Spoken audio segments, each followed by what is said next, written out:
Armchair. There's something kind of about a kid that's never played baseball.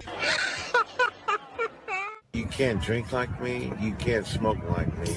So don't try and be like me. Let's party together.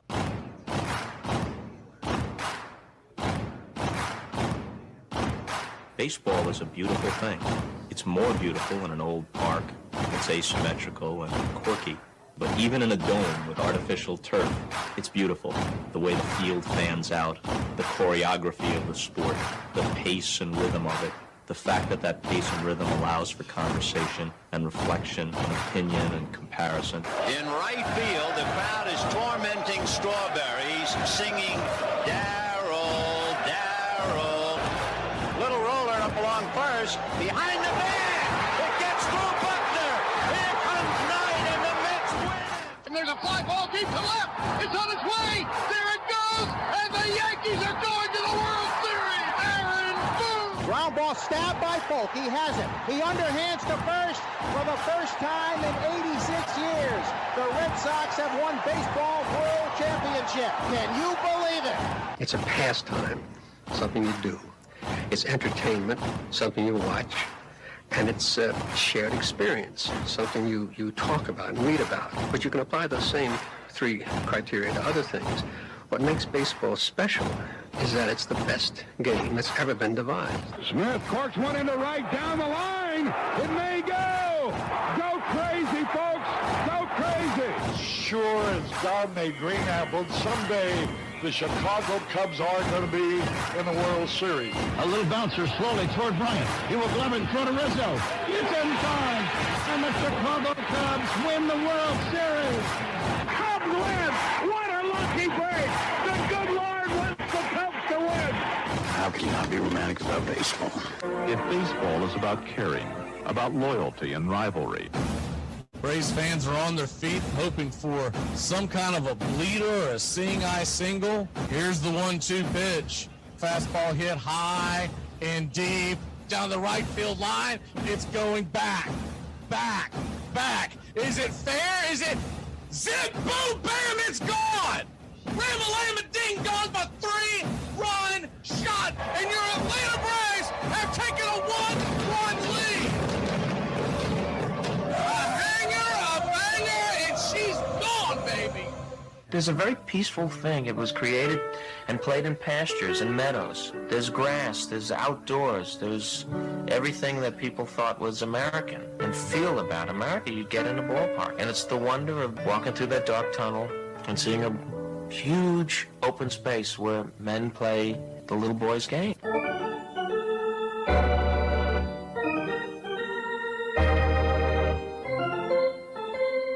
I believe in the Church of Baseball. I've tried all the major religions and most of the minor ones. I know things. For instance, there are 108 beads in a Catholic rosary and there are 108 stitches in a baseball. I prefer metaphysics to theology. You see, there's no guilt in baseball, and it's never boring. It's a long season and you gotta trust it. I've tried them all, I really have. And the only church that truly feeds the soul day in, day out is the Church of Baseball. Touch 'em all, Joe. You'll never hit a bigger home run in your life. High fly ball into right field. She is gone. Swung line drive left field. 1 run is in. Here comes Green. Here's the throw to the plate. He is safe. You're in Braves country. If there's a bigger thing going on right now, I don't know what it is. We're down to one strike here. Gurriel, the last hope for the Houston Astros. Here's the 0-2 pitch. Swung on, bounced over to Dansby. Dansby fires it over to Fuss. And here comes the dog pile. Fire the cannons in the battery. Do the chop all throughout Braves country. Pop that top. Your Atlanta Braves have won it all. Here's a list of the players we'll be inviting to camp. I never heard of half of these guys. And the ones I do know are way past their prime. Most of these guys never had a prime. This guy here is dead. Cross him off, then. The local press seems to think we'd save everyone a lot of time and trouble if we just went out and shot ourselves. We got uniforms and everything. You know, you might think about taking Jesus Christ as your savior instead of fooling around with all this stuff. I like him very much. He no help with curveball. You trying to say Jesus Christ can't hit a curveball?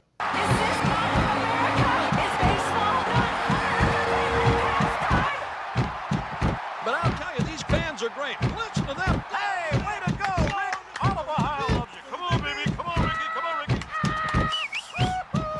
The game doesn't stink. It's a great game.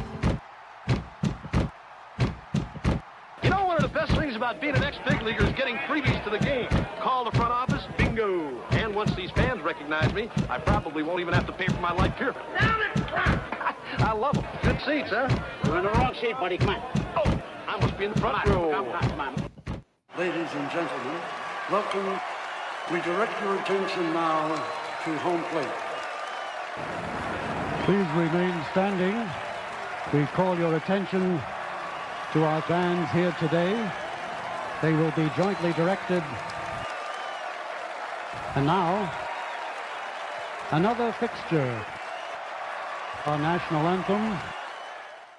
Oh, say, can you see by the dawn's early light what so proudly we hailed at the twilight's last gleaming, whose broad stripes and bright stars through the perilous fight for the ramparts we once were so gallantly streaming, and the rockets red the bombs bursting in air gave proof through the night that our flag was still there. Oh, say does that star-spangled banner yet wave o'er the land of the free and the home of the brave? At this time, ladies and gentlemen, we'd like to introduce today's teams as participants in this historic game. Play ball! Good seats, hey, buddy? He missed the tag! He missed the tag! Well, the season's finally here, and the players hit the field. Hey, howdy, hi, Braves Country Radio. The Armchair Quarterbacks are back for the Monday edition beginning September 29th. We'll be reacting to the world of football from the weekend and getting you set for the week ahead. We'll also be talking Major League Baseball all October long, switching gears to the MLB free agent trade hot stove season that begins when the World Series comes to its conclusion. It's the Armchair Quarterback Radio Show, Monday mornings, 9 a.m., right here on Braves Country Radio. The armchair quarterback, he's full of beer and he's full of snacks. The all-American man. With a cool one in his head. The wife.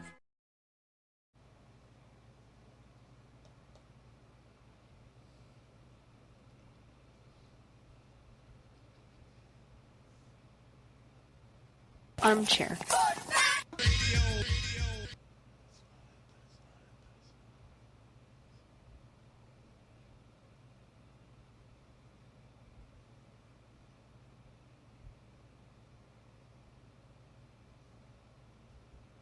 armchair. On a beer? 7 o'clock in the morning.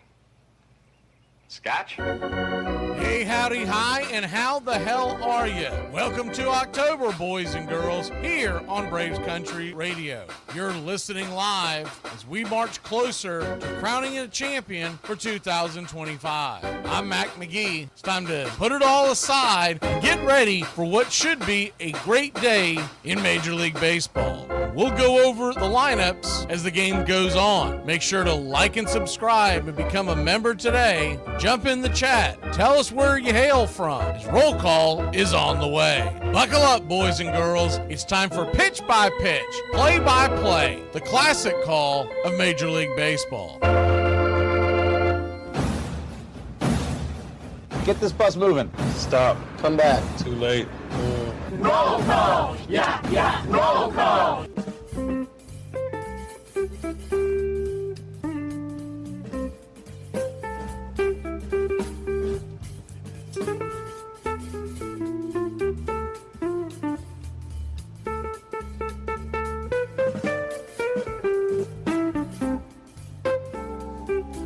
Good evening, everybody.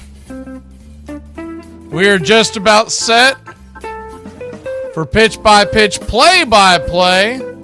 I'm trying to rest up my vocal cords and get ready for another game here. If you missed the first game, you missed a fun one. I expect more of the same. Good to see you, Adam Westbury, Batman, James Fisher, Iron Lung, Bubba Hightower. Assume John's in here as I'm scrolling up. Robert. We know Pete will be in here, or maybe she's already in here. See if I'm missing anybody off of the Daniel Barry. Robert, I think we missed you in the first game, Robert. You missed a good one. We are just about set. Yankees are wearing their home pinstripes. We're going to take a really quick break. We'll be back in a flash for starting lineups in first pitch as soon as we return. Hey, Braves Country, Mac McGee here for American Rebel Beer. America's patriotic light lager, all natural ingredients. Stand tall, be proud. The perfect beer to celebrate life, liberty, and your pursuit of the American dream. America's patriotic light lager, offering a crisp, clean, bold taste. The perfect beer to celebrate life, liberty, and your pursuit of the American dream. A beer with only 110 calories that tastes like a full-flavored beer and celebrates like freedom.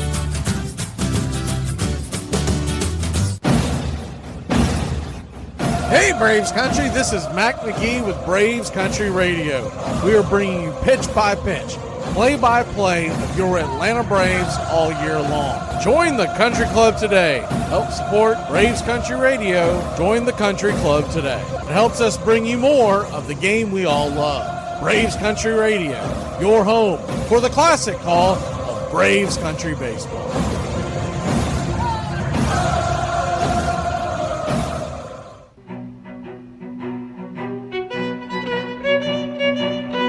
Hey, Braves Country, Mac McGee here for American Rebel Beer. From the mountains to the prairies to your pint glass with white foam, we're bringing back beer with a backbone. All that matters in our brew is taste and a touch of American excellence. American Rebel Beer, born in the USA.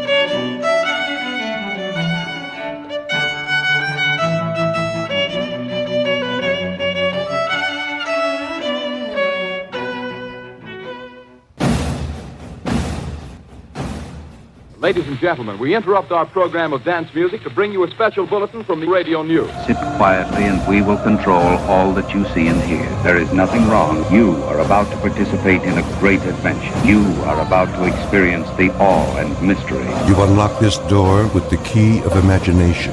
Beyond it is another dimension, a dimension of sound, a dimension of sight, a dimension of mind. You're moving into a land of both things and ideas. You've just crossed over into Adventures in Time and Space. We offer you Braves Country Radio, your home for the classic call of Braves Country Baseball. Hi, folks. Join us now for another Braves ball game. Yes, sir. This is the one we've been waiting for. This is it. This makes you feel like it's spring and baseball. No more measles and free tickets to the circus. You're in Braves country.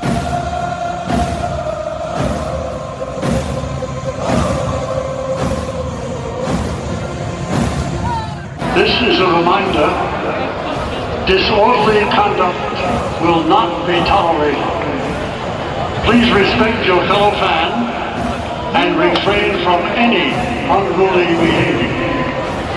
Failure to comply with these guidelines will result in ejection.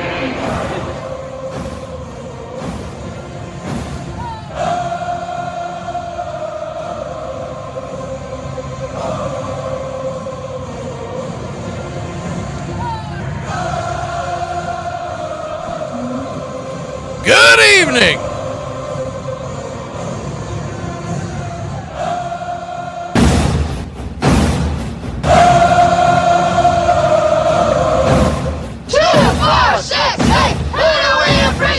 You're in Braves country.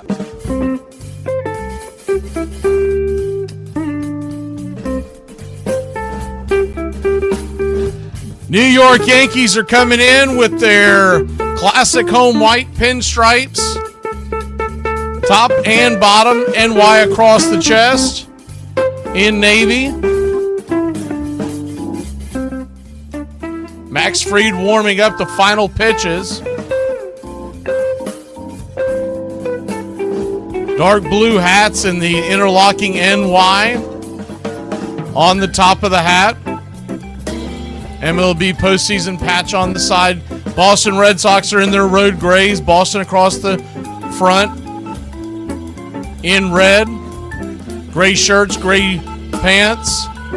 Navy ball caps with the red B outlined in white, representing the city of Boston, two of the most iconic jerseys in all of sport. And we are just about set for pitch-by-pitch, play-by-play of game number 2 today, as I hope y'all get a chance to hype the last video we did, the Cleveland-Detroit game. Had a good turnout for that, and we're hoping for more of the same tonight. We are just about set, and yes, sir, it is baseball time in the Bronx. First pitch swinging is going to be bounced over towards short. Volpe's got it. He flips it over to first, and it's a 6-3 putout to start it off.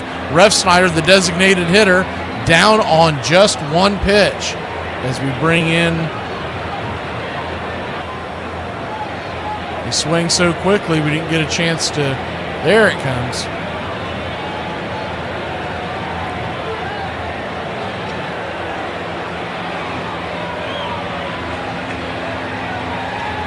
Lefty-righty matchup.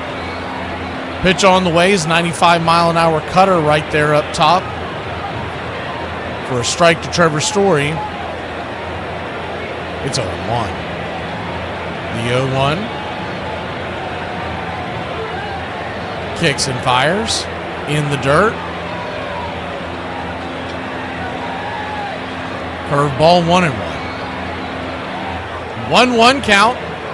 Strikeout numbers tonight on the numbers out west in the desert. It was 5.5 for Fried, 7.5 for Garrett Crochet. As the changeup is down and in, 1-2.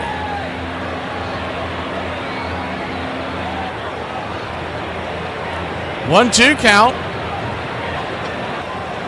Swing and a miss, strike 3. Chased one little bit off the plate. And Trevor Story down on strikes. 2 down. That'll bring Alex Bregman to the plate. Yeah, I kind of forgotten about that hype the video thing, and I remember oh yeah, you can only do 3 a week. The last one's a good one. Seeing the numbers on that one.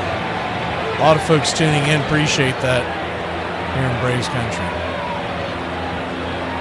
Fried goes back to work. First pitch on the way is right up top for a strike. It's 0-1. The 0-1. Lefty-righty matchup.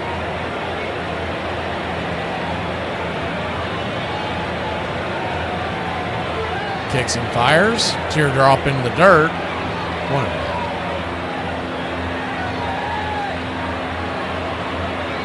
Max Fried, ex-Atlanta Brave, his first year as a New York Yankee, signed an $8-year deal over $200 million in the offseason, and he's had a good season for the Pinstripes. The 1-1, 95 misses high. 2-0.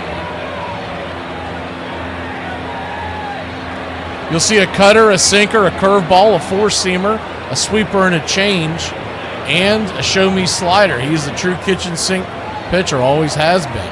The 2-1 pitch, swing, chops it through the hole, and that gets through for a base hit. And Bregman and the Red Sox got something going.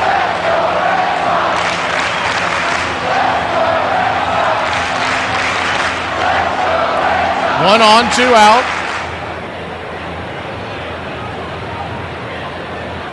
Throws that cutter at 27% of the time, the sinker at 18, curve 17, four-seamer 13%, sweeper 11, change 11, and the slider is a show-me at 2%. So one of the true kitchen sink pitchers in all of sport. First pitch on the way is a sinker right there off the edge to Romy Gonzalez, the first baseman. It's 0-1. Left to right across the outfield for the New York Yankees, it's Bellinger, Grisham, and Judge. Around the horn, Caballero, Volpe, Rosario, and Goldschmidt as they go third and first. Wells is behind the plate, and Fried is on the bump. 1-1 count. We'll pull the screen back so you can see anything going on the base paths. Pitch on the way, swung on, chopped over towards third, and that should be an easy 5-3 put out, and it is. So the Red Sox can't get on the board. They do get one on. We'll head to the bottom of the first. Here in the Bronx, the Yankees grab the bats next. A lot of new faces in Chief Wahoo's tribe this year. Hopefully we'll have some of the names that go with those faces before their first at-bat. Anyway, listen to the roar of the crowd as the Indians take the field. Yes, sir, they love this club here in Cleveland. Just a reminder, fans, about Die Hard Night. Free admission to anyone who was actually alive the last time the Indians won a pennant. Why didn't you comb her hair before she came? He is not a she. He is a he. Well, she looks like a she to me. The crazy thing is that leads to a World Series where George has sort of his lowest moment. There he is, George Brett. So I go to the doctor before the first game of the World Series up in Philadelphia. And he says, have you been under any stress lately? And I said, well, yeah, I just tried to hit 400 and failed at that. We just beat the Yankees for the first time, and we play your Philadelphia Phillies tomorrow. First game of the World Series. He said, oh, okay. Stress can cause hemorrhoids. The big story revolves around George Brett. There was some thought that he would not even be able to play tonight. He has hemorrhoids. Yeah, we didn't really know a lot about that. How that stuff all got public back then with George. The Royals have had to bring in Dave Chalk to play third. Evidently, George Brett's hemorrhoid condition has forced him to the sidelines. George Brett is missing a World Series game because his butt hurt? It's like, really? I've never experienced so much discomfort as having hemorrhoids. I flew home from Philadelphia, and they had a car take me right to the hospital, and they operated on me that night. The Phillies are out in front of this series, having swept the two games at Veterans Stadium. But as the Royals prep for this game, George Brett has made a successful recovery from a hemorrhoid condition. Here's third baseman George Brett.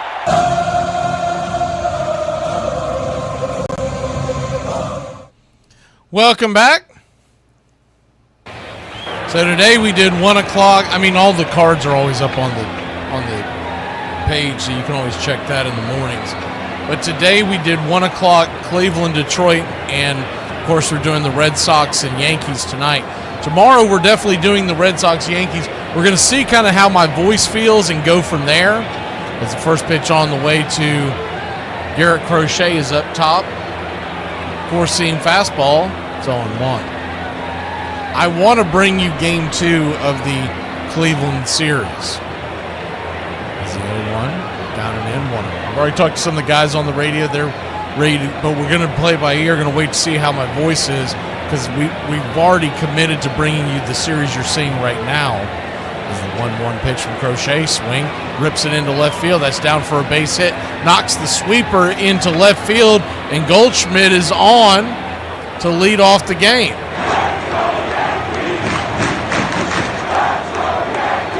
If I'm worse for the wear, we'll see you at 5 o'clock to bring you the tail end of the Padres Cubs.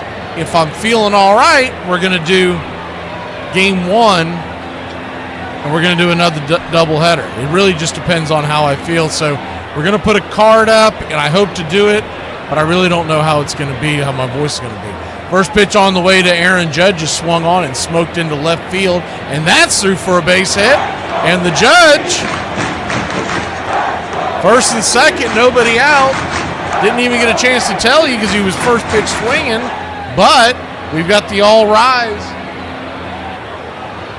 for Aaron Judge. We also have a crochet emoji for Garrett Crochet on the mound. We've got the Yankees and Red Sox emoji.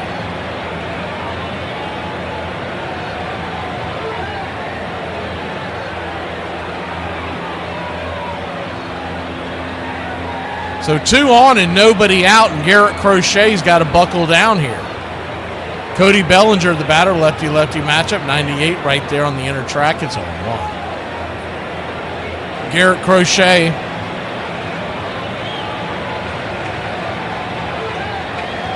comes in with the 2.59 ERA on the year and 108 whip. The 0-1. Cutter misses outside wide, 1-1.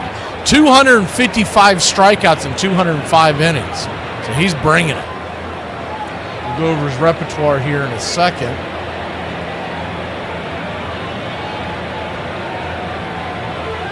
High leg kick. The pitch on the way. Swing. Sinker fouled back. It's 1-2. Left to right across the outfield for the Boston Red Sox. It's Duran, Raffaella, and Eaton. Around the horn, third to first, it's Bregman, Story, Sogard, and Romy Gonzalez. Pitch on the way, four-seam fastball. Swing and a miss, strike 3. Yak. 1 away. High heat.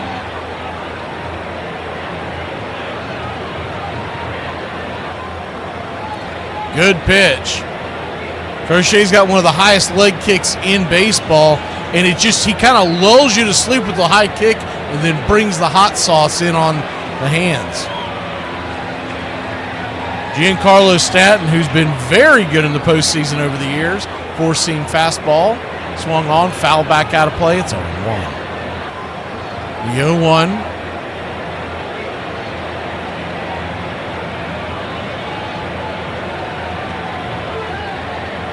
Kicks and fires inside, 98 miles an hour. 1-1. 1-1 count.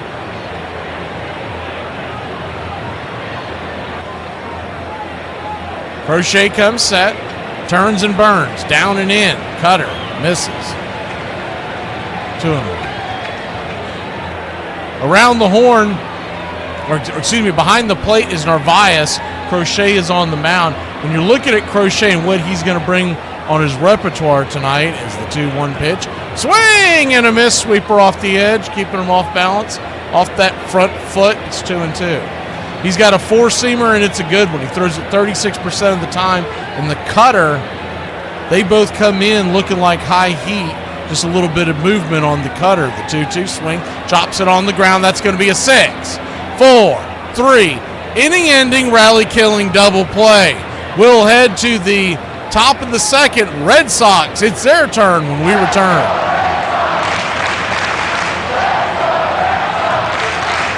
Does anyone else find it interesting that cacti is plural and cactus is singular? December 9th, Pope Pius IV died in 1565. Elected on Christmas Day, a patron of Michelangelo, and overseeing the end of the Council of Trent, he was pope for less than 6 years and considered good but unexceptional. Now, the Council of Trent was a big deal, begun in 1545, charged with reforming the church and responding to the Protestant Reformation. But much of that work had been done before Pope Pius, so why remember him? Because when the Council of Trent ended in 1563, it assigned the Pope its incomplete tasks. One, to compile a list of banned books in the eyes of the church. Not a new concept in history. Pope Gelasius had a good-bad rating list. Governments, including democracies, have banned books. And of course, the Nazis and communists took it to its logical authoritarian conclusion by banning everything unless specifically approved. But Pope Pius's index of forbidden books was different because of its longevity, enforced and updated for over 400 years. The list was a who's who of church critics and free thinkers: Calvin, Luther, Descartes, Voltaire, Hugo, Dumas, Thomas Paine, Gibbons, Darwin. The final list had 4,000 titles until the index itself was suppressed in 1966. Heard you got deported, dude. Bye. A part of him was just devastated, and a part of him could see the dark humor of what happened. The embarrassment is gone. I'm making a joke out of it. My problem's behind me now. They had me patched up pretty good down there, and my first at bat, I think I hit a home run. Hit to that big part of the ballpark. Well hit. This ball may be out of here. It is 1-0. Listen to this crowd. Afterwards, somebody said that's the first World Series hit ever in Kansas City. And they can never take that away. And it was a home run. Your home for the classic called Braves Country Baseball. Welcome back.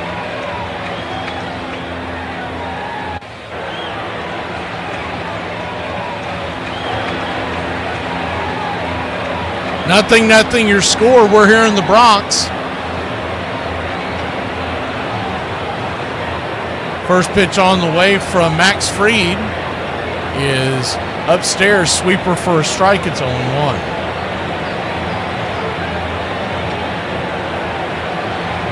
The 0-1.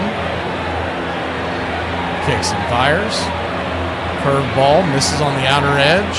1-0. 1-1 count.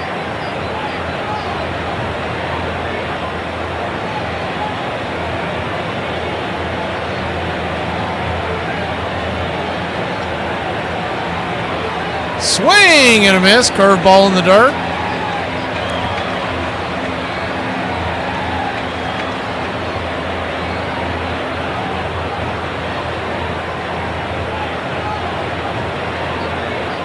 Game 1 of a 3-game set. Games 1 and 2, both 6:08 p.m. right here on Braves Country Radio. Wednesday, if there's a Game 3, we will bring it to you. The 0-2. Swing and a miss, strike 3. Got him with the changeup in the dirt. And away. Second strikeout of the night for Max Fried. Just 16 pitches in, so he's great on that front. And that'll bring Eaton to the plate. Eaton, lefty-righty, first pitch on the way is down and in. He went around. It's 0-1. Home plate umpire tonight is Junior Valentine. First base will be manned by Scott Berry. Mark Rippinger will be manning second. Down the third base line is Dan Iasona. It's the 0-1 outside wide 1-1. Deep into left field, it's Gabe Morales and John Lipka is in right.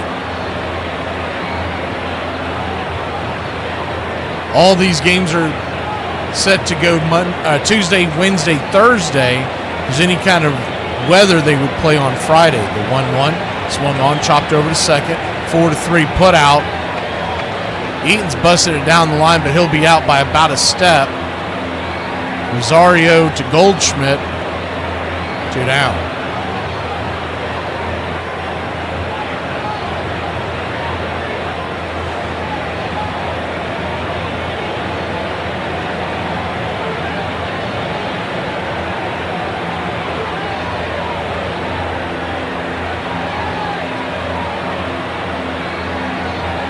Two up, 2 down. First pitch on the way is a swing and a miss as Jaron Duran stands in. Batted .256 on the year.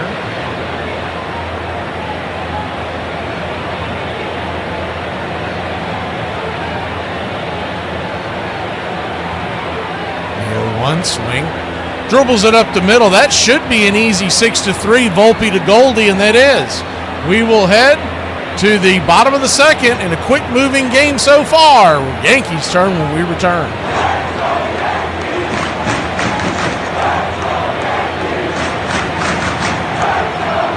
So there's a 99% chance I might end up on the watch list after this, but I don't give a damn. Look at this. So I found this missing dog. Don't worry, I'm going to return him. I'm not totally crazy. But he's going hiking with me first, and I don't give a damn. I don't give a damn. It's been my dream to have a husky. Let me have my moment. Gen X hotline, what do you want? My kids are saying they're bored. What do I do? Okay, kids are bored. Yes, okay, so tell them to go play in traffic. But they're not allowed in the street. Have a good day. What? Armchair. Look, I am a 10. I mean, I might be like 2 5s being held together by like and giggles and stuff, but I'm a 10. Perspective. Hello. No matter how you got to the 10, it's still 10. Here's what you do, okay? When you're in a situation where you're going to say, let me talk to the brass to see where we are as a team. When you're getting paid $43 million, you better be Sandy Koufax. That's who you better be. On the evening of May 24th, 1935, Larry MacPhail, general manager of the Cincinnati Reds, arranged for President Franklin D. Roosevelt to push a button in the White House that lit up Crosley Field in Cincinnati for a game between the Reds and the Philadelphia Phillies. Although the Kansas City Monarchs had used portable lights for years, this was the first night game in Major League history. The other owners were appalled. They were sure no one would come. Then they saw the money MacPhail was beginning to make. Braves Country Radio, your home for the classic call of Braves Country Baseball.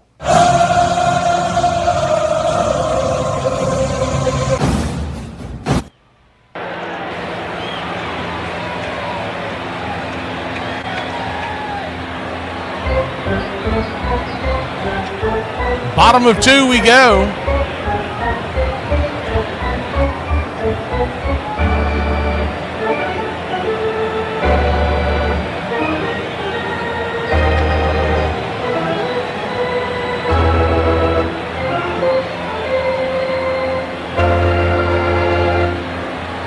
First pitch on the way to Med Rosario is a swing and a miss. 97 upstairs, it's 0-1. Rosario 6 for 9 lifetime versus Garrett Crochet. How about that? The 0-1. Inside 98 misses. 1-0. Crochet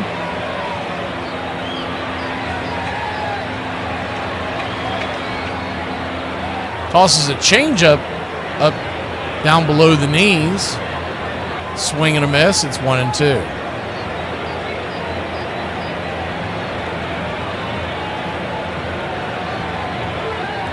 The 1-2. Swing, dribbles it up the middle. Story's on it. He flips it over to first.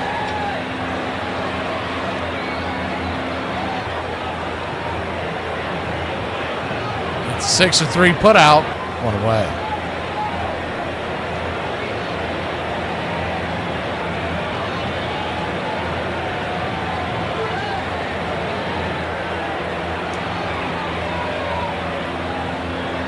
One up, one down.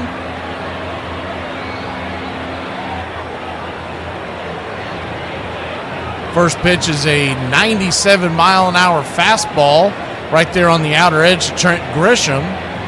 Called a ball, but it hit the spot. It's 1-0.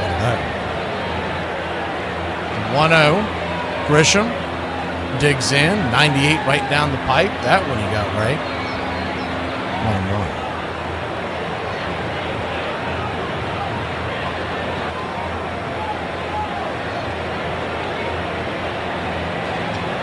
The 1-1. Swing and a miss. Chase the cutter off the plate.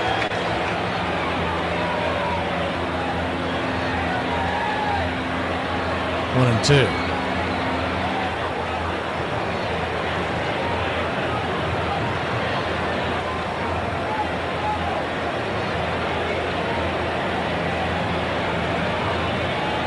Yankees nothing, Red Sox nothing. Bottom of the second inning, 1 out, the 1-2 pitch. Swing and a miss. Strike 3. Got him down and in underneath the hands, 2 down. Crochet's second strikeout of the night.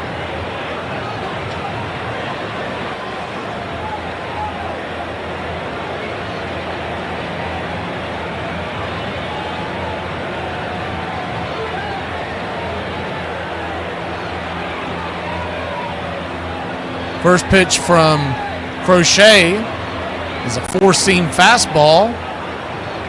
Anthony Volpe batting 7th in the order. It's 0-1. Volpe, 19 home runs on the year.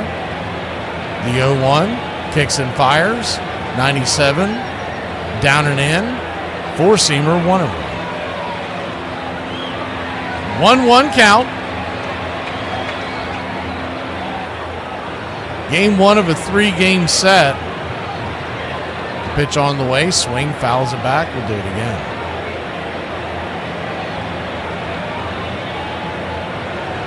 Same 2 teams tomorrow night, same bat time, same bat channel will come on the air.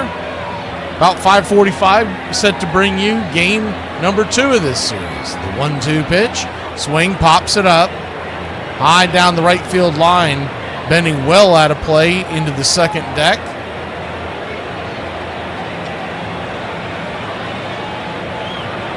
Good to see everybody in the chat over here in the Country Club here in Braves Country Radio. The pitch swinging, swung on, and that ball is belted into right field, going back on the track. Zip, boom, bam, it's gone. Ram-a-lam-a ding-dong, the first home run of the postseason for anybody. And the Bronx Bombers are on the board. It's 1-0.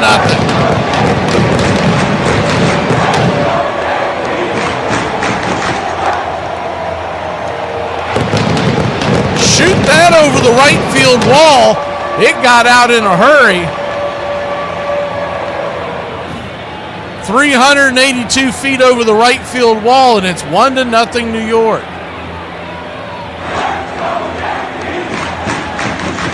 Lefty-lefty matchup. First pitch on the way. Swung on and chopped foul.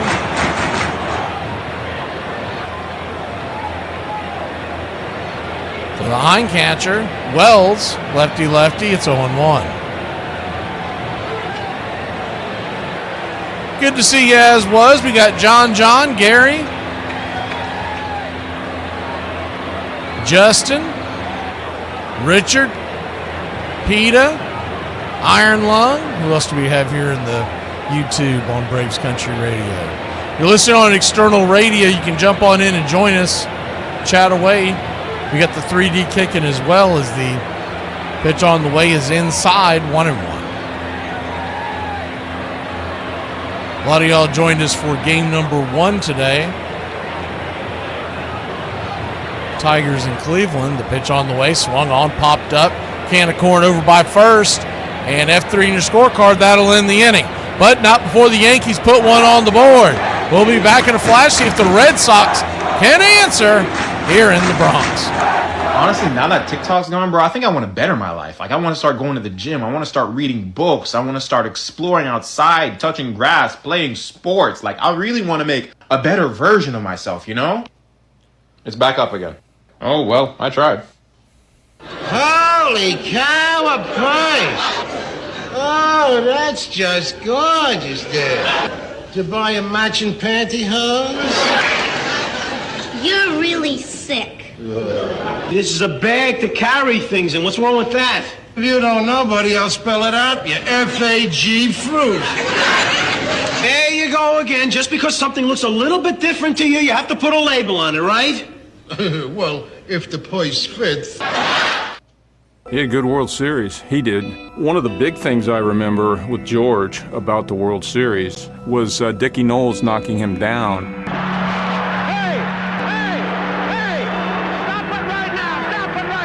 It changed the entire complexion of the World Series. And from that point on, everybody on their team stopped hitting. Phillies, of course, had Schmidt, but they also had Pete Rose and Steve Carlton and Tug McGraw. I mean, like, that's an all-time great team. Having sort of a sidelined and hurt George Brett did not help at all. Here's a typical dad thing. Calls me and says, couldn't play with hemorrhoids? I go, no. 15 years go by, my brother Bobby calls me, or John calls me, or Ken calls me and says, hey, you talked to Dad lately? I go, no, why? And he said, he's in the hospital. And I go, what's wrong? He said he had hemorrhoid surgery. I call him, he answers the phone, hello? I said, you can't even sit behind a desk and you're giving me because I couldn't run and slide? Braves Country Radio. We are bringing you pitch by pitch, play by play of your Atlanta Braves all year long.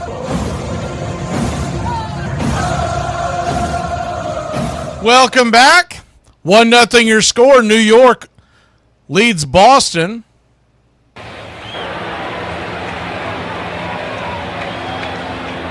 Red Sox going back to work.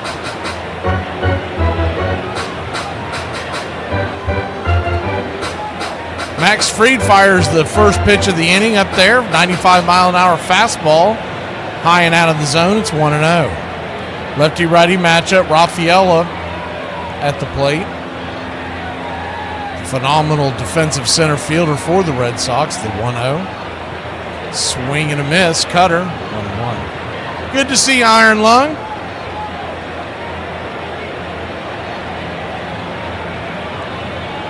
Yeah, I forgot all about that hype thing, and I remember John bringing up the series in Japan at the beginning of the year because we had such big numbers. And I go to sit down to do game 2 of this today. I was like, man, it's right there with it. 2-1 count. So if I can physically do it, I'm planning on doing the doubleheader tomorrow. I don't know what my voice is going to be like. The 2-1 misses high, 2-2.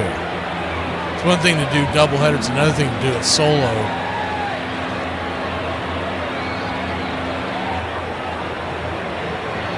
Three-1 count. And, of course, during the break, everybody wants to call me on the radio side. Like, dude, I got to rest my voice. Text me. The 3-1. Swung on, pops it up. High into right field. Drifting in, making the catch. Here comes the judge. F9 in your scorecard. One away. Iron Lung, I'm assuming you caught the end of that Padres-Cubs game? I watched a little bit of it. I was kind of trying to rest the vocal cords. I was sitting on the couch with the pups. Watched quite a bit of it. As the first pitch is a sinker, outside wide. You go around. First base umpire Scott Berry says, no dice. It's 1-0. Nick Sogard, the second baseman, lefty-righty matchup. The 1-0. Up top misses. 2-0. Hell to the no. Iron Lung's asking me if I'm doing a triple header. No, I'm not doing the... What are you on, horse? You got to get off the white horse there, Iron Lung.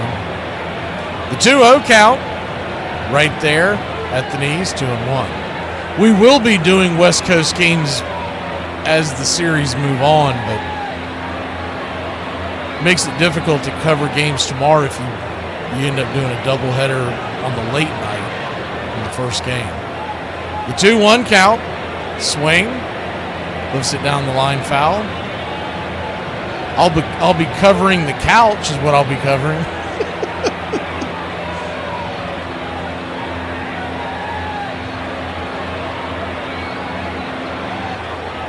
The 2-2.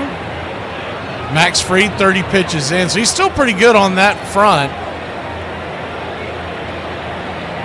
Pitch on the way, swing, rips it into left field. That is down for a base hit.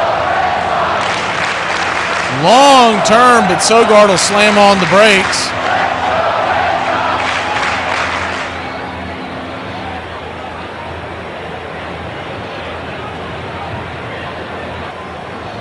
I do not have pugs,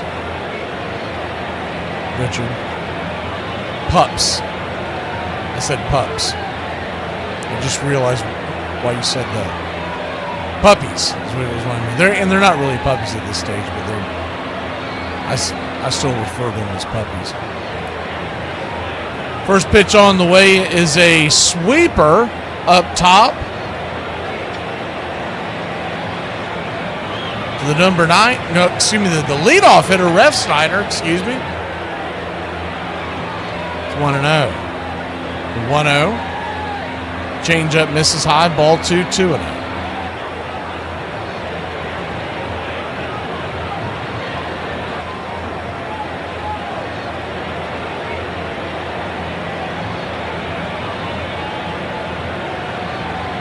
Max Fried looking over at first, brings it.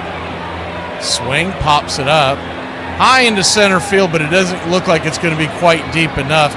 Making the catch is Grisham, and man, you talk about some good base running. Sogart tagged up and came all the way to second. He's in scoring position.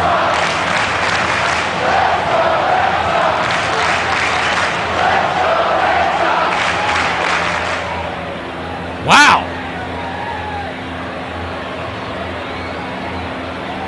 We're not used to seeing this kind of good fundamentals in baseball in Braves country. We've got a guy who's just been mailing it in the last couple of years. First pitch is a sinker. Swing and a miss to the number 2 hitter, Trevor Story. It's 0-1. He's 0 for 1 with a strikeout.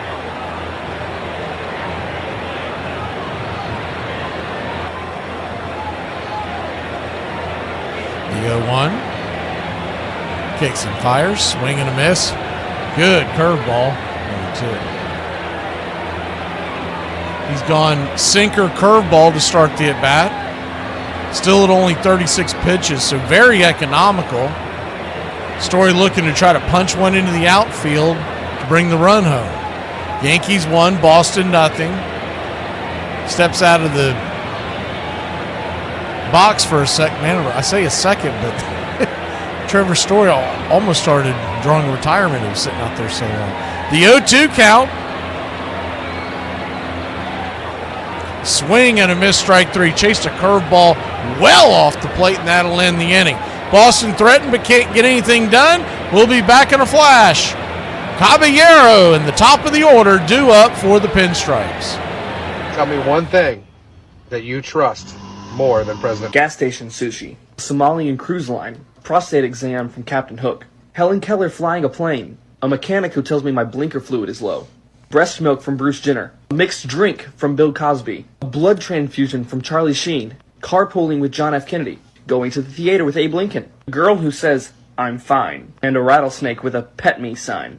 Hey, yo, this message is for Apple. That new update that y'all made me do show people pictures when they call you. And now my girl know who Waffle House is. I'm probably finna get put out when I get home. Apple the fizz, bro. Please help us understand, you did last time, why it ain't meese for plural moose. I do not know why they created it that way. I cannot explain it because I didn't create it. The scholar. Yeah. Okay, so look, help me understand. Mouse, mice, house, heist. Yeah, that's right. Heist. Is heist. So you saying that's wrong too? House and heist. It's supposed to be house for 1 and heist for 2 or 3. Yeah. Heist is not even a. Have you ever heard somebody say something about a whole bunch of heists? In 1938, MacPhail left Cincinnati and moved to New York to take over the Brooklyn Dodgers. He brought Red Barber with him. No one ever came up with the expressions that Red Barber had. And so what he brought to New York, to the metropolitan area, was that country flavor that they were not familiar with at all. And so he became part of the language. I mean, there were just a million of them. Suddenly say, I wonder what that looks like when somebody leaps up against the wall or dives headfirst into second or bowls over the catcher. So they would come out to see what they had been listening. Right field, back goes Ruppel, and he can't get it at the homer. A mighty smack squarely out over right field.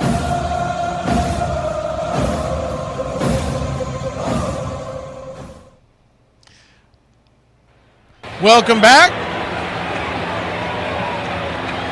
Yankees lead this one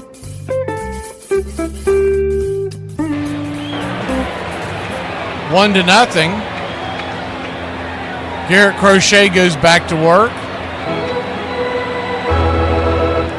Lefty-righty matchup. First pitch on the way is a good cutter at the knees to Jose Caballero.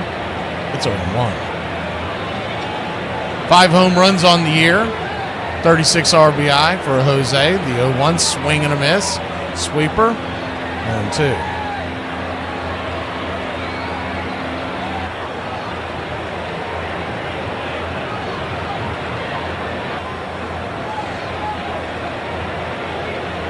The 0-2. 97 misses high, 1-2.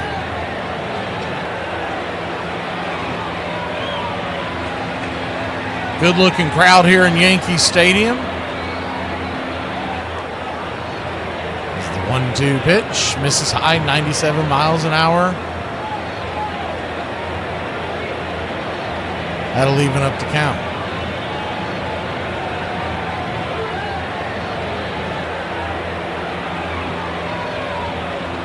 The 2-2. Swing rattles it foul off the mask of Narvaez. Cutter. We'll do it again.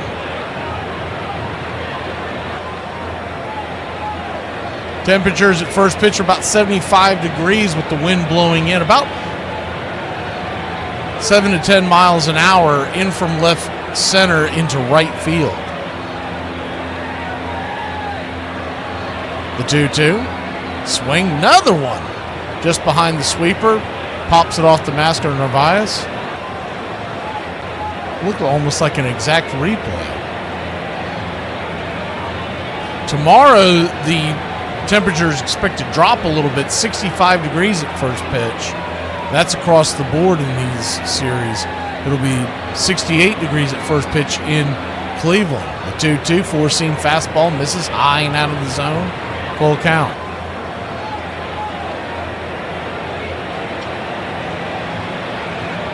Yankees 1, Red Sox nothing. Bottom of the third, the payoff pitch. Swing and a miss, strike 3. Pump the four-seamer right by him. 1 away. Garrett Crochet, third strikeout of the night. 38 pitches in. Little north of where he wanted to be, but not too terribly high. First pitch on the way is a 91-mile-an-hour cutter right there on the outer edge. It's 0-1. Paul Goldschmidt singled his first time up. 1 for 1 on the day, the 0-1. Swing and a miss, changeup. 0-2. You're just joining us. The Yankees took the 1-0 lead in the second inning with a solo shot by Anthony Volpe. The 0-2. Swing just got a piece of that. Four-seam fastball in the top outer cut. Do it again, 0-2. He's gone cutter, changeup, four-seamer. The 0-2. Changeup outside wide, 1-2. Welcome in. See Jen and Bubba and Richard in the chat. James, the 1-2, outside wide, changeup misses, 2-2.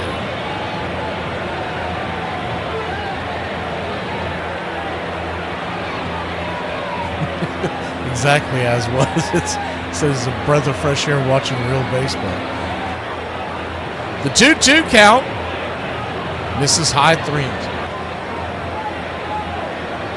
I don't know what the issue is on why Texas parted ways, but this is a golden opportunity for the Braves to go get Bruce Bochy. And the guy's got 4 World Series rings in the last, 15 years? If there's a team you think he'd probably want to take over, it'd probably be Atlanta. Payoff pitch. Swing and a miss, strike 3. Chase one in the dirt, ball gets away a bit. Narvaez flips it over to first, 2 down. 4 strikeouts for Crochet.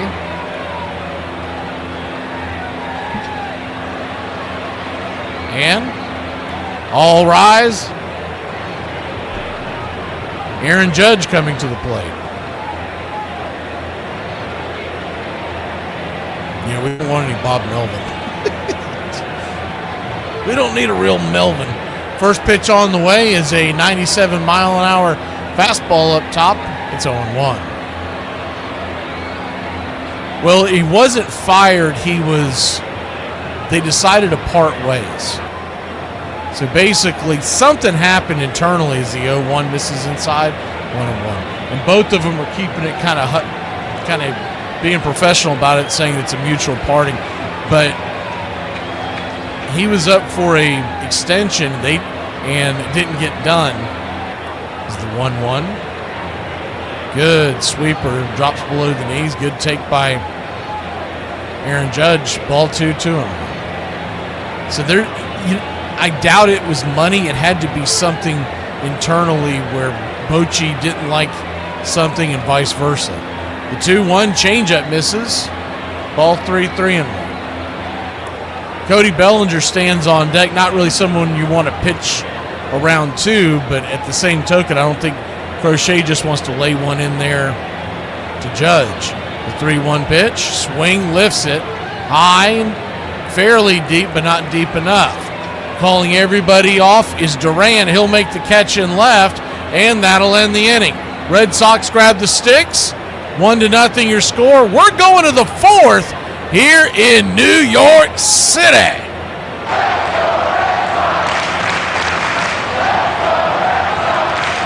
How did the hamburger introduce his new girlfriend to his parents? Meet Patty. There's some dirty crack whore in the alley blowing the busboy from the restaurant down the street.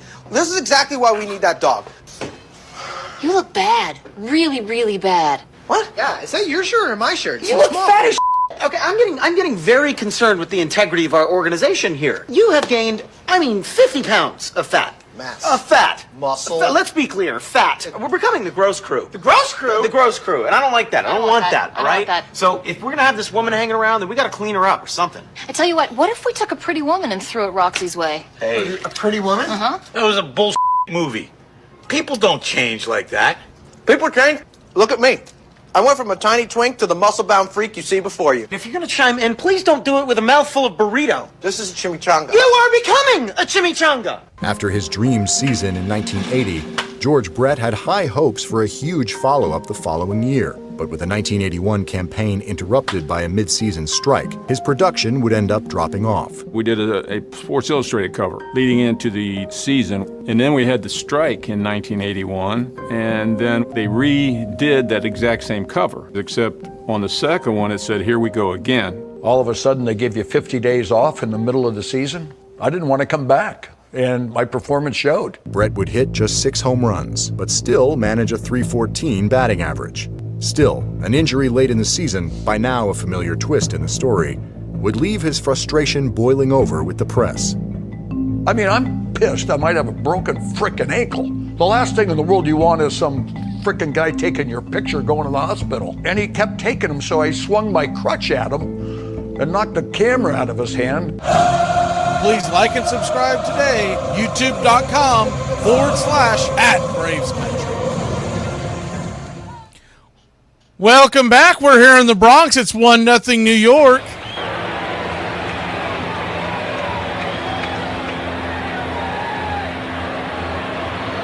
Max Free goes back to work. First pitch is a sweeper. Down and in, it's 0-1. The 0-1. Lefty-righty matchup. Turns and burns. Curveball, teardrop, way off the plate, 1-1. Alex Bregman batting is 1-for-1, batting .821 this season on the OPS mark, 18 home runs. He has an opt-out in his contract, and most expect him to take it. 1-1, swing and a miss, curveball 1-2. You'll see that normally they wait to even mention it, but Pete Alonso's already talked about post-game after they were eliminated on Sunday. He was being asked by one of the reporters if he was going to opt in or opt out of his contract, and normally they say, well, we're going to take a look at it. He flat out told him, I'm out of here, baby. The 1-2 in the dirt, 2-2. I think he does want to re-sign with the Mets, but I found it funny because You never see anybody mention that early. I don't even know if you're allowed to. I've always heard them say, well, I got to talk to my agent, see what's good, blah, blah, blah. They asked him, he goes, yeah, I'm out of here. The 2-2, swing and a miss, strike 3, changeup. Max Fried is dealing. One away. His 4th strikeout on the night.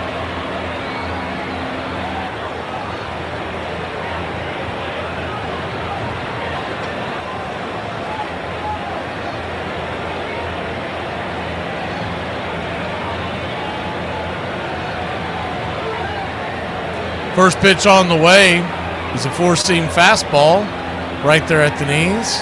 It's 0-1.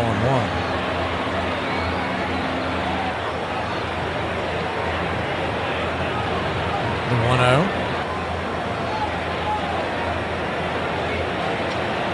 Kicks and fires. Swing, chops it over towards third. 5-3 put out, and there's quickly 2 down.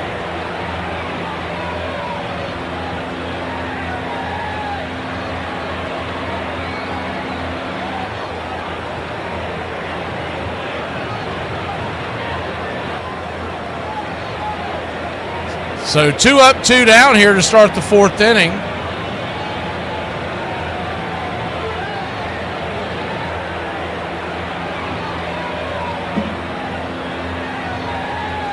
First pitch on the way is a sinker in the dirt to Carlos Narvaez, who's 0 for 1. Count it 1-0.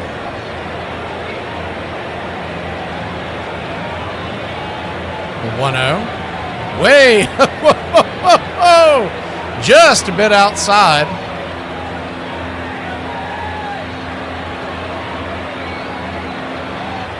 Two 2-0, curveball, pitch out territory.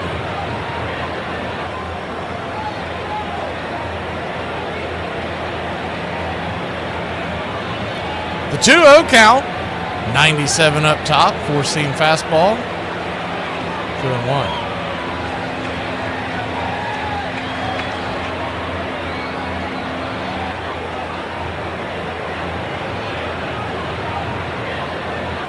The 2-1. Change up, misses high ball, 3-1. 3-1 count.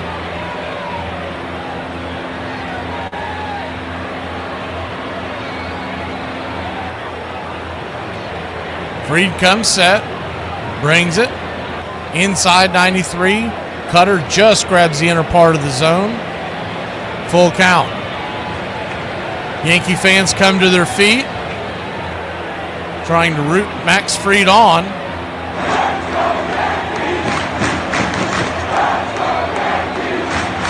Full count to Narvaez. Standing on deck is Eaton. Max Fried, his 50th pitch of the evening. 98, misses, high and out of the zone. Just misses the zone. Ball 4, and he'll head on down to first.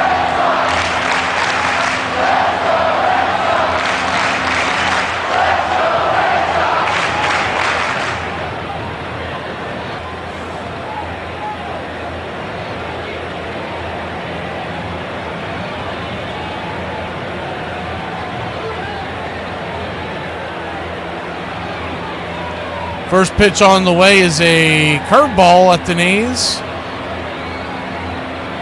It's 0-1. Nate Eaton 0 for 1 with the ground out. 731 OPS, 1 home run, a 296 batting average. The 0-1. Swing, rattles it foul off the face mask of Austin Wells. It's 0-2. You're trying to hype the videos, you have to hype one that's already completed. It won't let you hype a live one. But once it's completed, like the one today, you can hype it. But I believe you can only do it from your phone. I don't think you can do it from anything else. It's really weird. The 0-2 count. There's probably some reason I don't understand behind it or whatever. The 0-2 in the down below the knees. 1-2. Max Fried. 53 pitches in. Still a very low pitch count for here in the 4th inning. Eaton trying to work his way aboard. Standing on deck is Duran. The 1-2. Misses outside, 2-2. Making them work.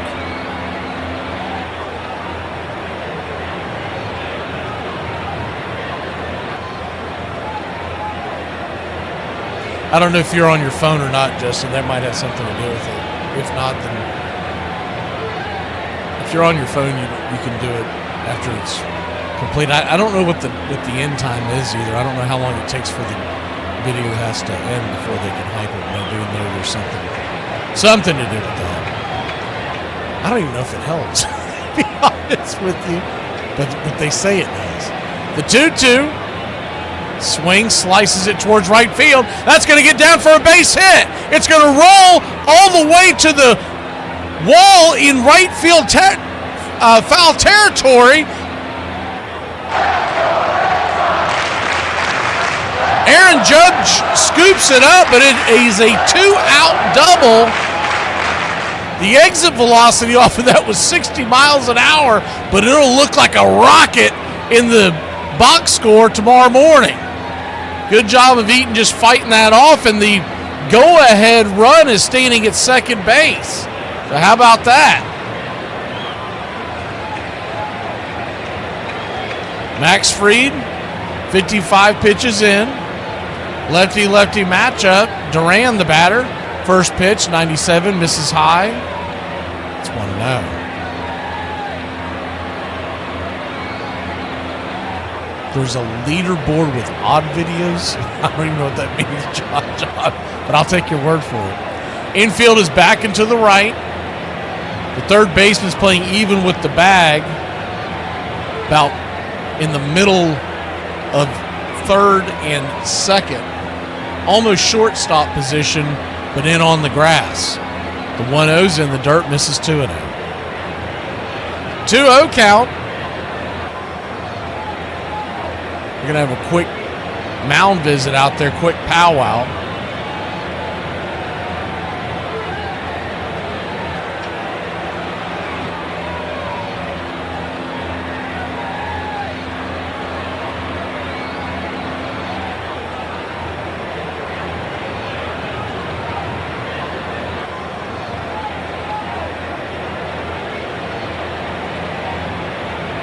After they meet on the mound, everybody back to their respective positions.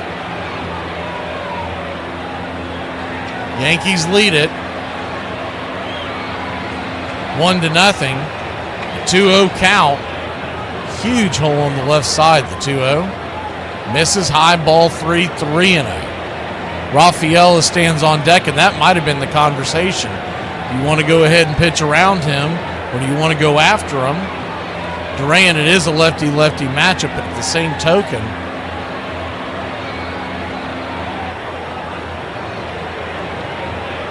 the 3-0 right there at the knees, 3-1. Rafaela, much more light-hitting outfielder.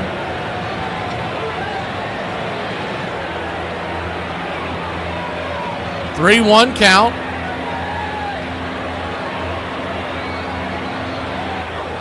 Kicks and fires. 92, taken all the way. Cutter. About letter high. Full count. So runners at second and third. There's 2 outs. Full count. Duran will take his timeout, step out of the box for a second. Max Fried sitting on 4 strikeouts. He looks into Wells. Here's the pitch. Swing and a miss, strike 3. Chase the sweeper up out of the zone, and that'll end the inning. We'll be back in a flash. The Yankees grab the sticks when we return. Mice, right? House, heist. It makes sense, man. You right, No, bro. you all are making up words. These words you've never heard. Like, just because it rhymes doesn't make it a word. Like, listen, like, I don't understand. Like, We went to the same school. I don't know where we missed each other and how the lines across. I don't know what happened. But listen, that's not a word. It's just house. So it's okay for you to make up words, but we can't. I'm not making up words. Look, I'm done, bro. Trying to help y'all grow, man. You teaching 5-year-olds me. I'm scared for our future. It's very important that when you get in the batter's box to prepare to hit a baseball, you're fearless. You can't be scared of getting hit with the ball. If you're scared of getting hit with the ball, if you're back on your heels and the scout's watching in the stands, he's going to put a big X down by your name. It means you have no chance of ever becoming a baseball player. So don't be scared of getting hit with the ball. Look at it like this. If you get hit with the ball, you get to go to first base. That makes it faster to get around the home and score a run. So we're not scared. We're in the batter's box. Now, the next thing, we got to get a stance that feels comfortable to us. Don't try to copy my stance or don't copy George Brett's stance or Wade Boggs' stance or Mike Schmidt's stance. Get the stance that's comfortable to you. I just happen to have a stance that's pretty well spread out because I hit off my back foot. And don't worry about how you stand or how you look. And I don't hit the ball on the plate. If I hit it over the plate, that's a foul ball. So you hit the ball out in front of the plate, 8 inches out in front of the plate. You have to hit the ball out in front in order to hit a fair ball. My first memory of baseball is radio, listening on the car radio to Red Barber talking from Ebbets Field in Brooklyn. My father wanted to know how the games were going on. He was following Brooklyn. My mother and I was an only child, driving in the car, began to listen, I suppose, out of self-defense. And both of us, at about the same time, my mother and I, became caught up in the drama of the game. DiMaggio swinging at the whistling line drive to left center field. It's a base hit. It's taken on the second hop.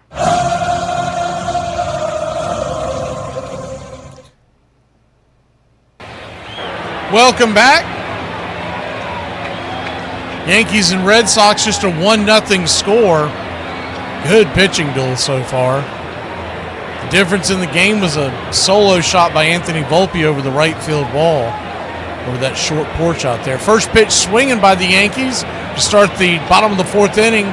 Bellinger's going to dribble one over to second base, 4-3 put out, one away.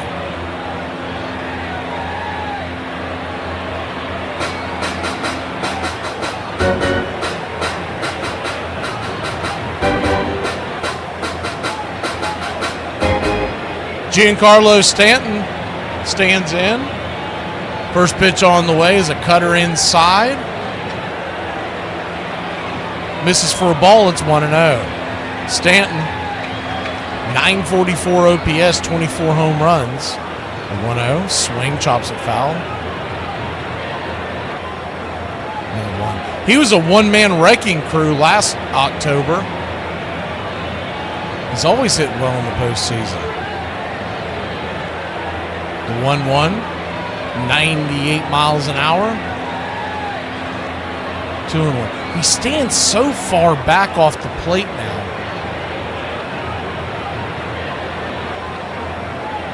It's amazing he can still get to it. The 2-1 swing, pops it back foul. It's almost like he sticks his back foot in the ground and just dives at the ball every single time. And somehow he's made it work. The 2-2 count. The only thing he's ever had issues is injuries. Pitch on the way. 98 misses high. Full count. Garrett Crochet.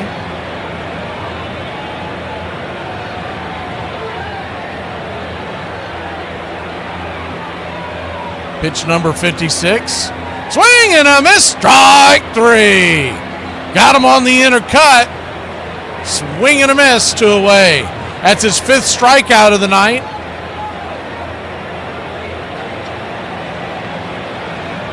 We put a poll up on our YouTube channel on who you were pulling for, Red Sox or Yankees. Always curious to see. And some people just want to take in the ball game, but I'm always curious to see. We have a predominantly Atlanta Braves fan base who they're pulling for, Boston or New York. The 1-0 pitch to Med Rosario is a swing and a miss. Cutter underneath the hands. It's 1-1. 1-1 count. Chops one foul, sweeper off the plate, 1-2.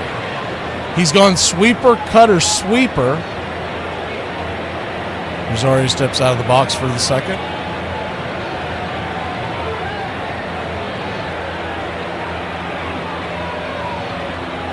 The 1-2 inside 99. That'll bust him off the plate a bit. Evens it up 2-2.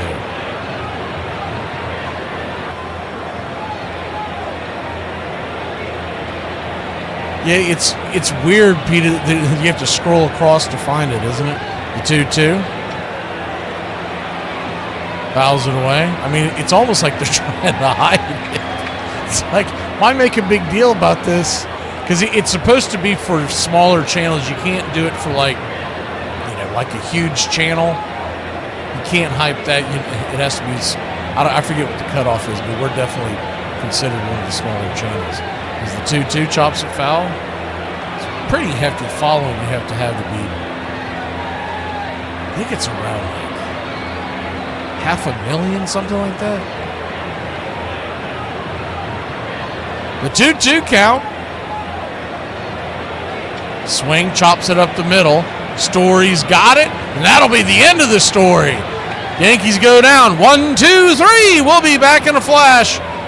Red Sox grab the bats and see if they can crack the code of Max Fried. It's the matrix of like finding a woman. You only get to pick two. So you've got the triangle. You've got hot at the top. Yep. You've got sane, and then you've got single. Yep. Okay. You only get to pick two. Okay. So basically, if she's hot and she's sane, then she's definitely not single. If she's hot and she's single, she's definitely not sane. I agree with this.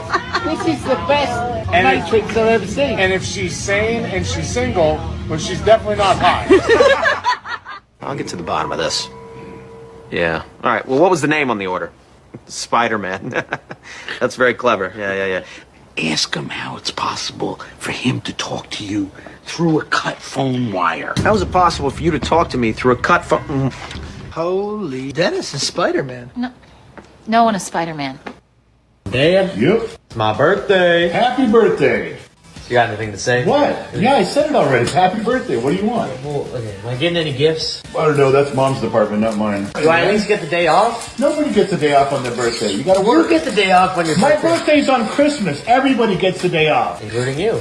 Including me, yeah. Look, so wait, so you don't know if I got any gifts. Okay, let's talk about not what you're getting. Let's talk about what you're not getting. You're not getting kicked out of the house. You don't gotta turn in your cell phone. You don't gotta start paying for your own car insurance today. Let's be thankful of what's not happening to you. And move along. Happy birthday. What an 18th, am I right? Yep. The road may come to an end here, Gehrig wrote his wife. Seems like our backs are to the wall, but there usually comes a way out. Where and what, I know not. For the past 2 weeks, you've been reading about a bad break. That I might have been given a bad break, but I've got an awful lot to live for.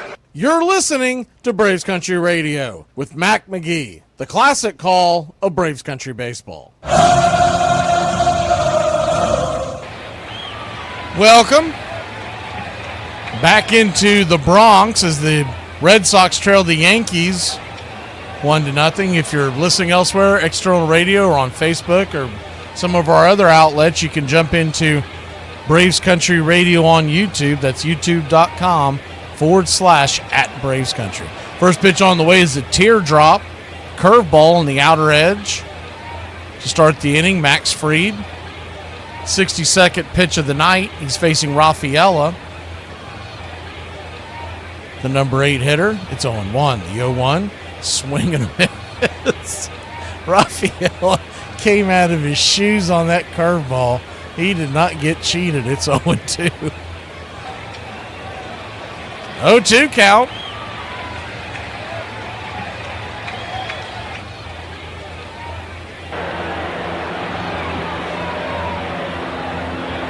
Max Fried turns and delivers. Down and in, good take that time. 1-2.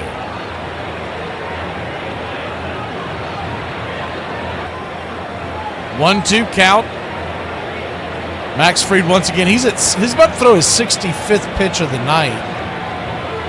And that's about where you want to be starting the 5th inning.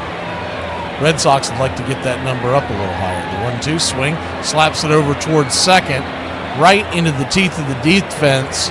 Rosario's got it, flips it to first, one away.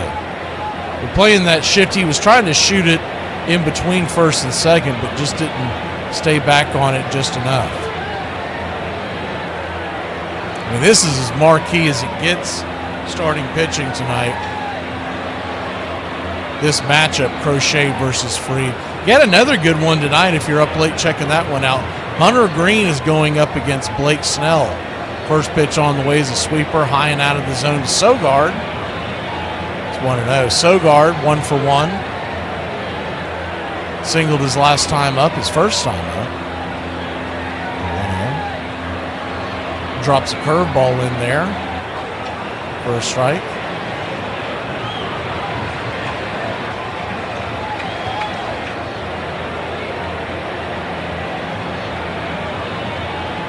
One count. Sogard pops it up towards center field. Who wants it? Running in, making the catch is Trent Grisham. 2 down. So we'll head back to the top of the order. Ref Snyder, who grounded out to short his first time up and flied to second in the third inning. Red Sox leadoff man. Try to see if he can get something going with 2 outs here. Max Fried, 1 walk and 5 strikeouts, 3 hits allowed so far. First pitch to Ref Snyder. Whistles a cutter, 97 miles an hour. Back to the backstop, it's 1. 97 mile an hour cutter, where the hell was that when he was in Atlanta? He might have gotten an extension. The 0-1. Down and away. 1-1.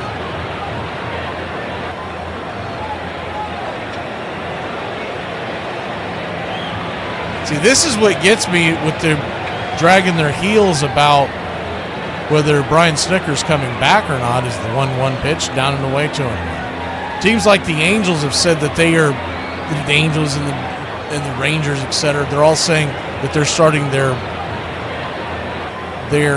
search for their new manager immediately. They're not waiting until the offseason.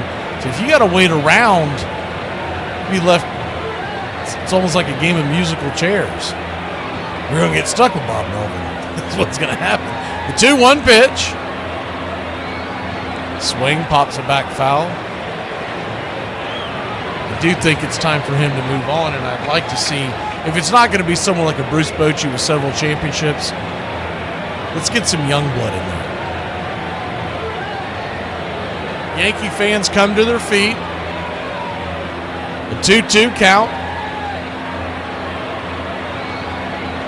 Pitch on the way to Ref Snyder. Down below the knees. Good take. Trying to get her to chase that curveball. Full count.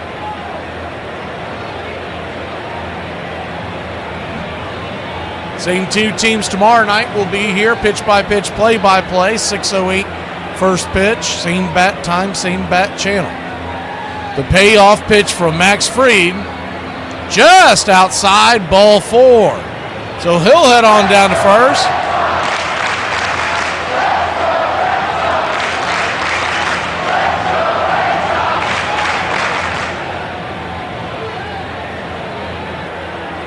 That'll bring Trevor Story to the plate.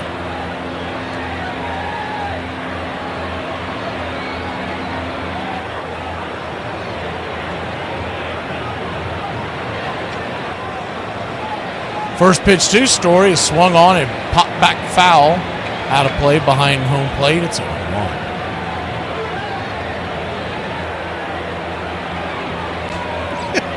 Ernest manages the Braves. The 0-1. Don't give them any ideas. The 0-1.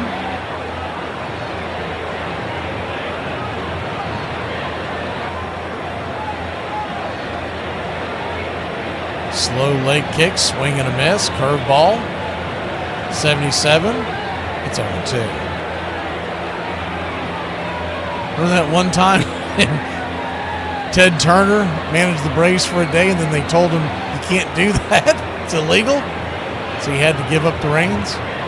Only the Braves would have an owner that wouldn't know that he can't manage his own team. The 0-2 count. I actually watched the end of his documentary the other day. It's pretty good.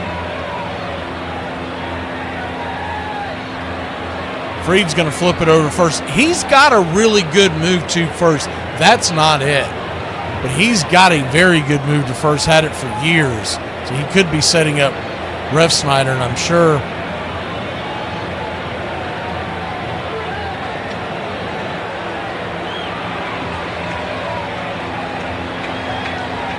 he's the 0-2 swing, dribbles it over towards deep into the hole, trying to make a leaping turn and throw to first base is Anthony Volpe, but he does not get there.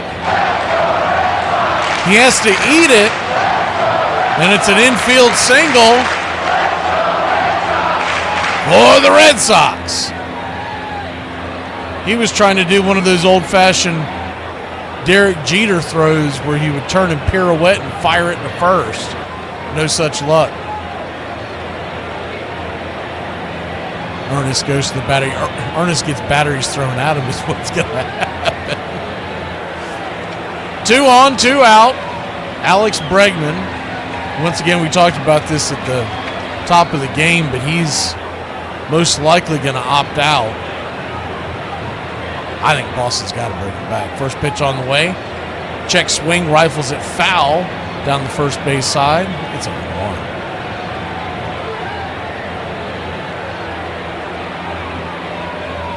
You cannot let him walk out.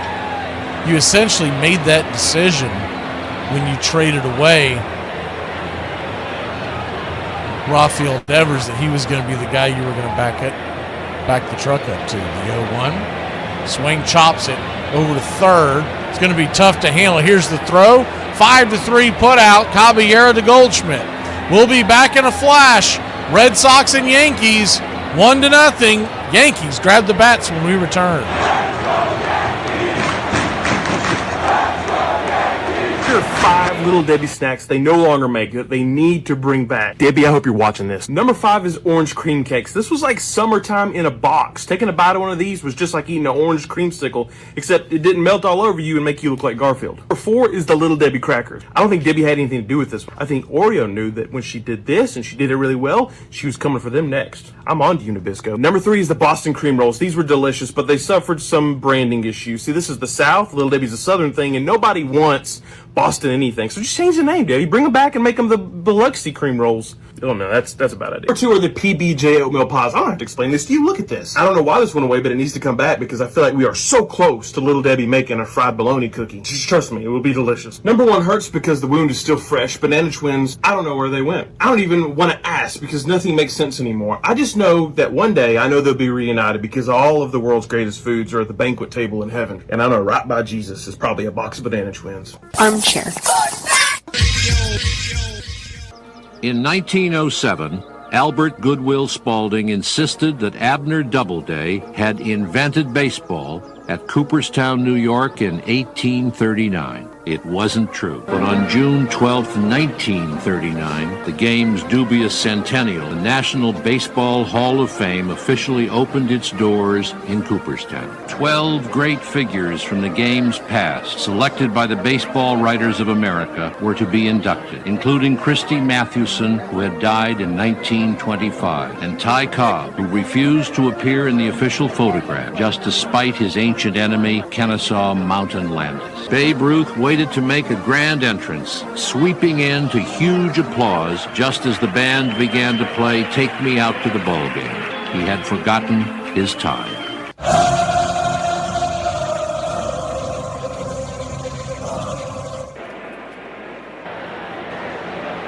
Welcome back.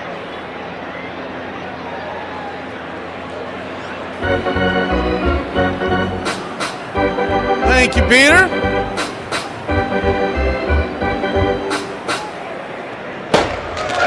Appreciate the channel support. Lefty-lefty matchup. First pitch on the way. Garrett Crochet fouls. Throws it in there. It's fouled back by Grisham. It's 0-1. Well, Peter was talking about that it's too bad that Jim Varney passed away. He'd be a better manager than as the sinker inside spins him around. 1-1. Be a better manager than what Brian Snickers. You could wheel him out there in sunglasses. We could do like weekend at the Battery. 1-1 count. I feel like that's what we have sitting in the dugout sometimes anyways. The 1-1, 97 miles an hour, misses upstairs. Just misses 2-1. Trent Grisham. I like how Trent Grisham, when he came to the Yankees, he went all in. He's got that 1970s vibe with the 70s stash kicking. Is the sinker up top for a strike. 2-2. 2-2 count.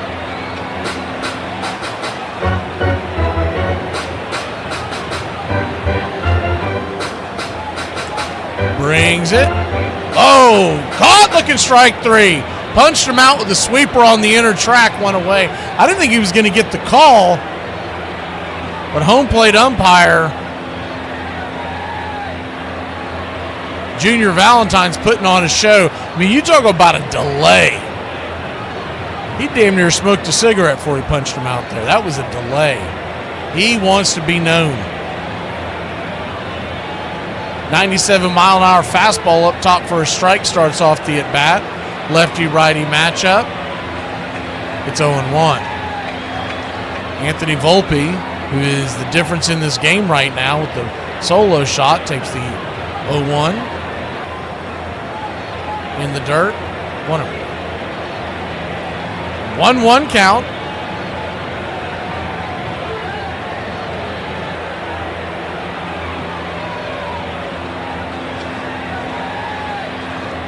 Kicks and fires. Misses high. Four-seam fastball. 2-1. Game 1 of a 3-game set. I'm assuming if there's a game 3, it would be right around the same time. Regardless, we will bring it to you. The 2-1. Swain chops it foul. We're playing Thursday by ear. Just waiting to see who's left, who gets eliminated. One of these seasons recently, none of the games went to a game 4, or excuse me, a game 3. Can't remember if that was last year or the year before, but it was. I mean, it went bang bang. It was over. The 2-2.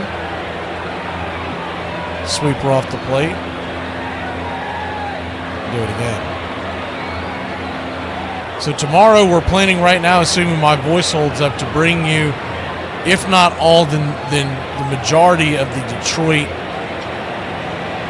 Tigers game, and then definitely all of this game.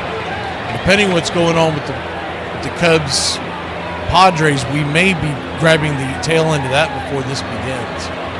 Sweeper swung on, chop foul. We've got a big commitment where a lot of different stations want to carry the Red Sox Yankees. So I can't commit to carrying the Cubs series because they start the game 3 hours before this one. It could bleed into it. But if it lines up, we will give you the tail end of it. Four-seam fastball. Slice foul and out of play. Do it again. Jason shot me a damn text today because what we could do is put 2 different games on 2 different channels and you could just bounce back and forth. And you can imagine my text I sent him. The 2-2 swing and a miss. Strike 3.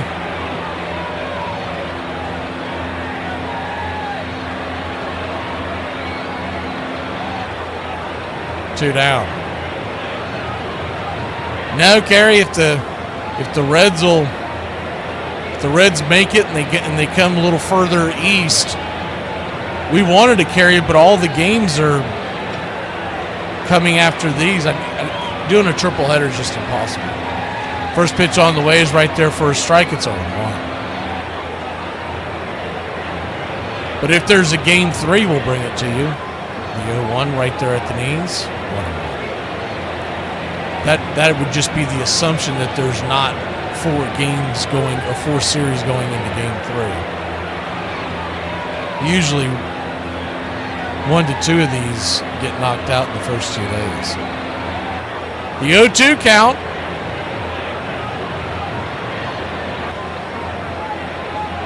Swing, fouls it back. Do it again. I appreciate it, Kerry. Like I said, if we can do it, if we find a way to do it, I wanted to bring I couldn't believe that both of their games are 9 o'clock. I thought they would push one of them up a little bit. The 0-2 fouls it back. We'll do it again.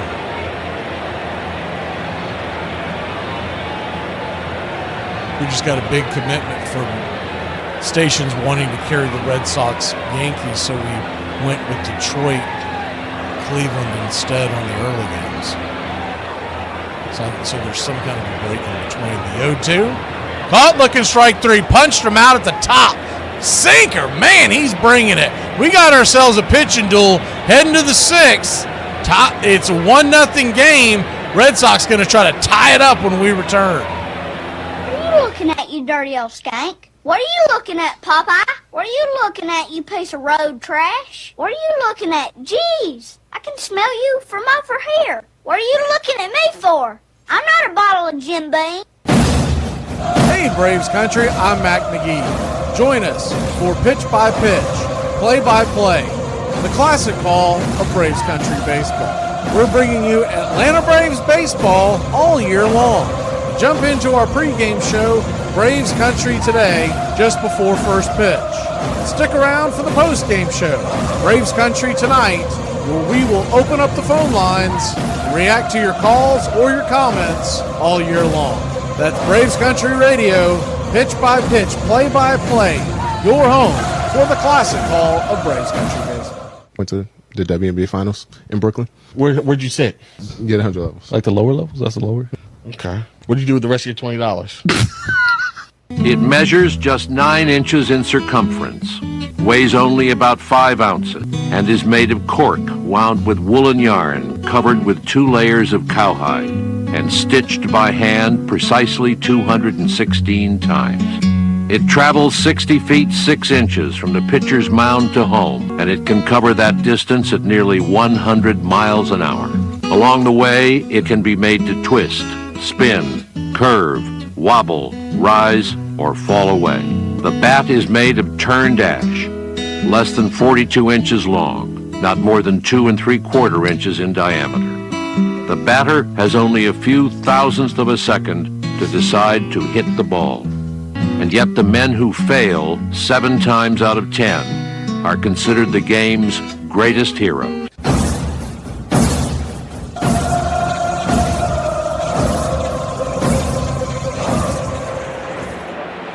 Welcome back.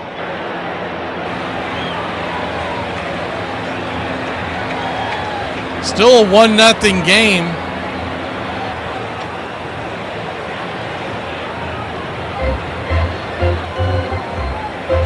Max Fried goes back to work. Pitch number 80 of the night.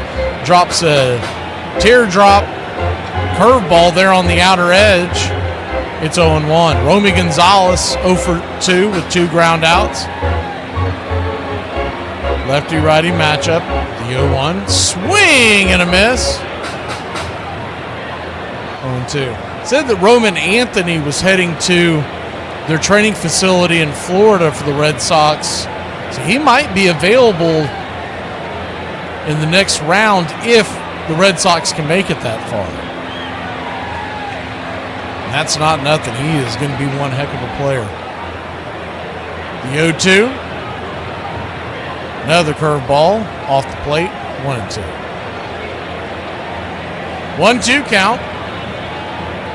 I think we'd all like to know where this version of Max Fried was versus Philadelphia for 2 or 3 years. He puts on the pinstripes and it's lights out. The 1-2 count. Outside wide.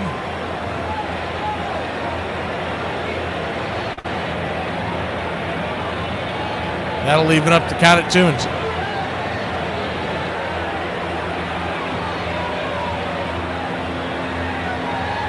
The 2-2. Swing and a miss, strike 3. Change up off the edge.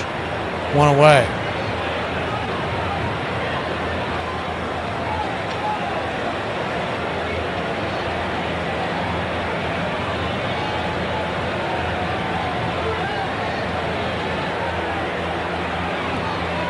One up, one down as we are here in the top of the 6th. First pitch on the way, swing and a miss sinker. It's 0-1.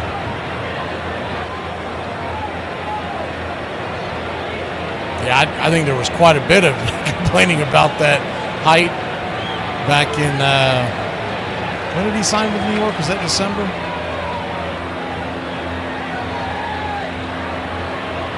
The 0-1. Turns and fires. Right there on the inside track. It's 0-2. I mean, they're littered all over. You've got, today I was watching Dansby Swanson score the go-ahead, eventually winning run for the Cubs today. Max Fried's on the mound now, and Freddie Freeman will be playing in about 2 hours. The 0-2 in the dirt, 1-2. So 1-2 count. Reds won the World Series in 1990. Swept the great Oakland A's team. The 1-2. Just misses outside. Good curveball, but definitely missed the spot. 2-2. Narvaez digging in, trying to get that pitch count up. Fried's at 88 pitches. The 2-2. Swing, rattles it back, foul, do it again. So you got to figure, unless he gets a couple of really quick outs, this could be his last inning. And then you get into that Yankee bullpen, and that's when it gets a little dicey. They've got some pretty good pieces there, but they've had some big-time issues back and forth trying to close games out. The 2-2 just misses. Full count.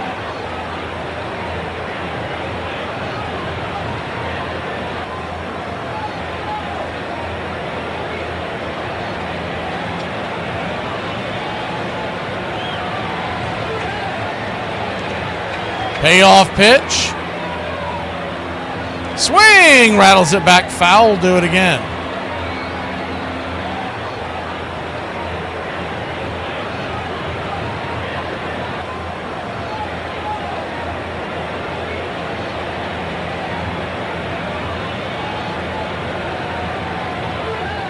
Yankees 1, Red Sox nothing. Top of the 6th inning. 1 out. Max Fried about to throw his 92nd offering of the evening. The infield, back and to the left. Here's the pitch. Swing, slices it foul, do it again.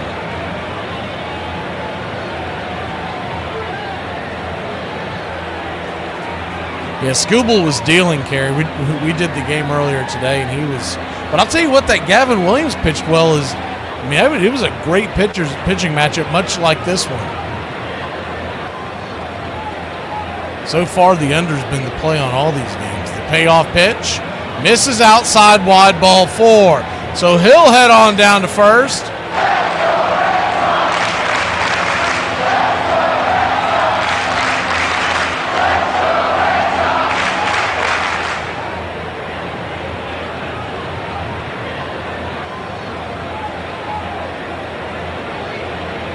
Man, oh man. Such a close pitch there. Good at bat. So runner at first, 1 out. 93-mile-an-hour sinker grabs the outer edge to Nate Eaton, who's 1 for 2 with the double. It's 0-1. You can bet your bottom dollar if we end up with a Game 3 in that Red Series, we will carry it. There's a lot of factors why. Is the 0-1 outside wide? 1-1.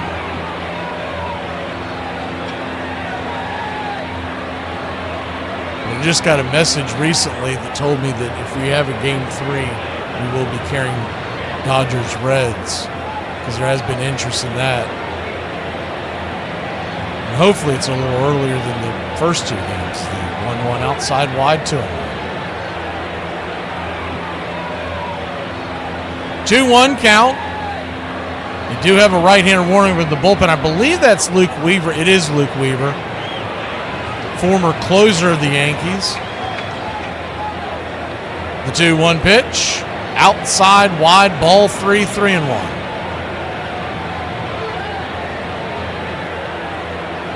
Yeah, I think the number there, honestly, Kerry, you're talking about tonight's matchup. take Snell on the over walks. He got him at 1.5. I was looking at that out there in the desert, and he will not give in to hitters. He does not care if he walks. As the cutter swung on and fouled back out of play, and he'll get his strikeouts, but it's his walks that you got to look at, because he falls behind an account. He looks at it as, I would rather give up a walk, which is just like a single, as opposed to laying one in there and have someone get extra bases. Full count. Yankee fans on their feet. Time is called.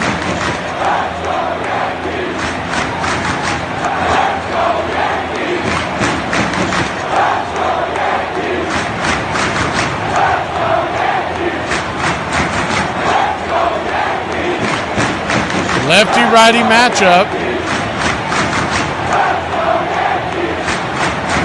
The payoff pitch. Swing! That ball's ripped up the middle. It's going to be a double play. It's going to be a 4-3 put out. Eaton was busting it down the line, but he could not beat it out. We'll be back in a flash. Bottom of the 6th we go. 1-0 here in the Bronx. Yo. Hey, I got some news, bro. Katie is no longer my girlfriend. Oh, thank God. I hated that. What the Jeff? I was gonna say she's not my girlfriend, man. She's my fiance. Hi, Katie. Congrats, guys. Armchair.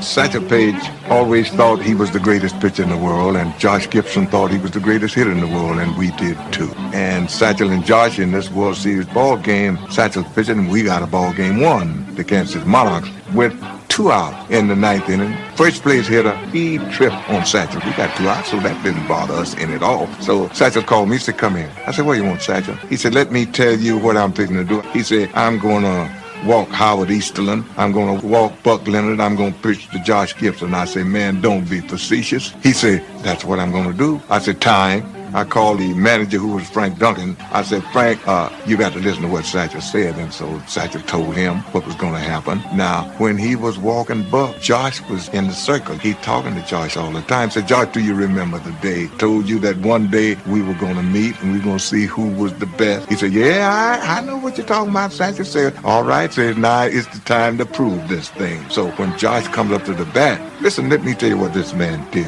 He said, now I'm ready. So I'm going to throw you some fastball. I'm going to throw you a fastball, belt high, boom, strike 1. Josh didn't move the bat. He said, now I'm going to show you another fastball, boom, strike 2. He said, now, Josh, I've got you 2 strikes and no balls. You know, in this situation, I'm supposed to knock you down, brush your back. He said, but I'm not going to throw any smoke at your yoke. I'm going to throw a pea at your knee, boom, strike 3. And when he struck him out and he walked off the field and walked by me and said, nobody hit Satchel. I love that story by Buck O'Neil that he was just telling. Nobody at Satchel. 1-0 your score. We are heading to the bottom of the 6th inning. Just a little solo shot that hit off of that short porch in right field by Anthony Volpe. That's the difference in the game. First pitch on the way is a 4-seam fastball by Garrett Crochet. This is down and in. It's 1-0. 1-0.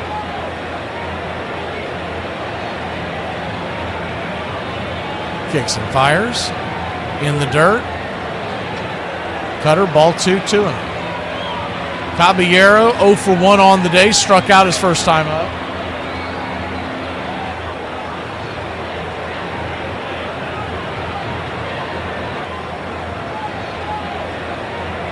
Narvaez goes out there to talk to Crochet.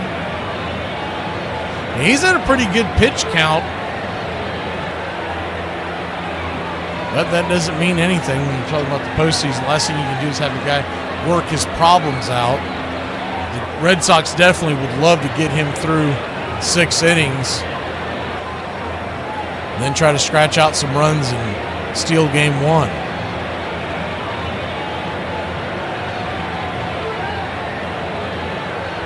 The 2-0 count. Swing, pops it up.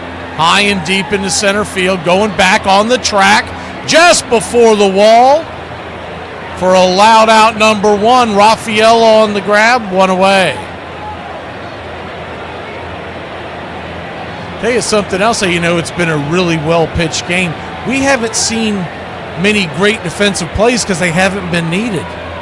It's been strikeouts, and it's been, heck, the best hit the Red Sox had all day was the one that had the exit velocity of 60 miles an hour that just dinked over the first base side for 2 bases. Goldschmidt, who's 1 for 2, singled his first time up, takes the first pitch for a strike. It's 0-1. The 0-1 follows it up with the banger in the dirt.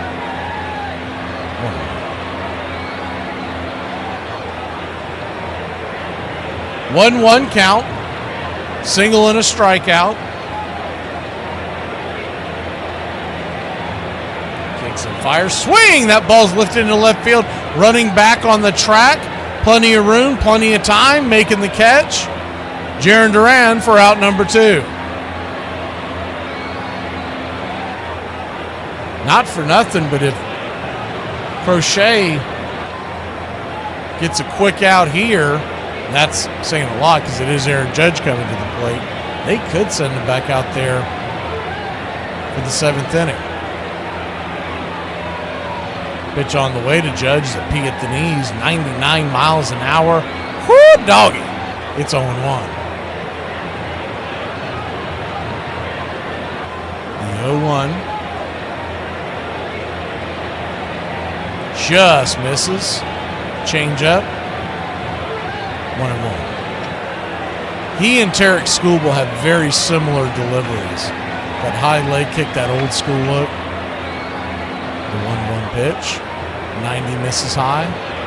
Cutter. 2-1. Standing on deck is Bellinger. The 2-1. Just misses inside sweeper. He's pitched around Judge.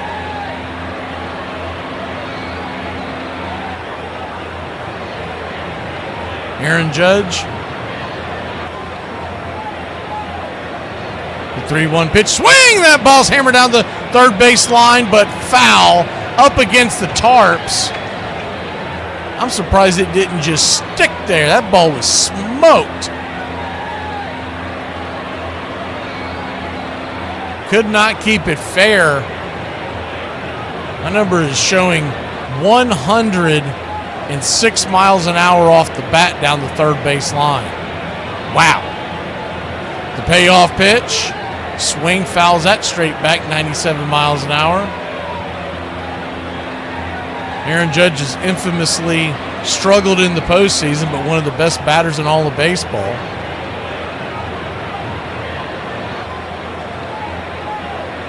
The payoff pitch. Swing and a miss. Strike 3. Got him with the cutter on the outer edge, and that'll end the inning. We go to the 7th inning. 1-0 your score here in New York City. I'll never make fun of socially awkward men because I, too, am socially awkward around girls for some reason. I don't know what it is. I want to be your friend so bad that my brain just locks up.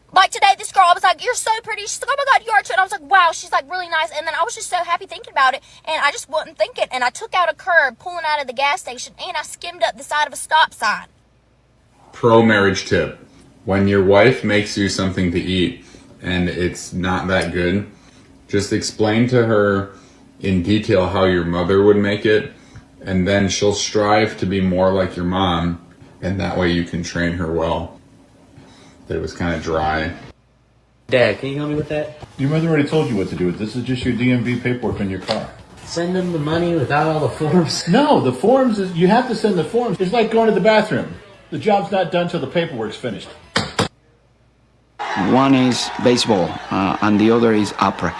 Fortunately enough, they fall in different seasons. Opera is in the winter and baseball is in the summer. And people asking me, how can you like both? They are different. And I say, oh no, they are exactly the same thing. Opera is an epiphanic art. Now, you go to a baseball game and observe what happens in a baseball game many times. The pitcher has the ball, and then suddenly he hits the ball, and that is the epiphany. It's a show forth. Everything comes at that time. It's a moment of great action, and I find the similarity right there. So for me, I say this, when I retired, I would get a part-time job in a baseball stadium in the summer and then in an opera house in the winter, and that'd be heaven for me.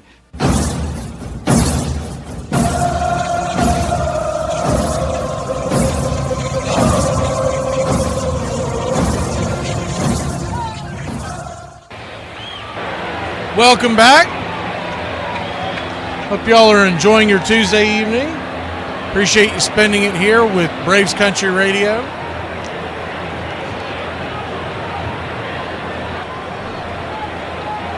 Looks like Max Fried's going to go out there for another inning. He's at 99 pitches. Blister incoming. First pitch on the way is a curveball, swing and a miss. That's 0-1. The 0-1. Jarren Duran 0 for 2 on the day, lefty-lefty matchup. Pitch 101. Swing and a miss. I mean, he's just whiffing at the ball. It's 0-2. Kind of feel like, and they had to have known this, but it seems like they would have been better off bringing him off the bench after Fried came out of the game, because his at-bats have been bad against Max Fried. The 0-2 count. Swing, laces it over towards first. Should be an easy play. For whatever reason, Duran does a head-first slide. He is out. 3-1 on the putout. Good play by Goldschmidt. Are they calling him? No.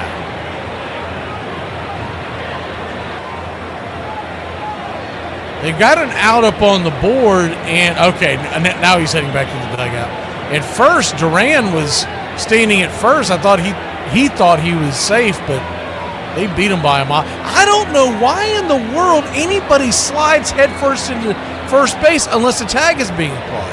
That's going to be it for Max Fried. We'll be back in a flash. We're in the top of the 7th. 1-0 your score.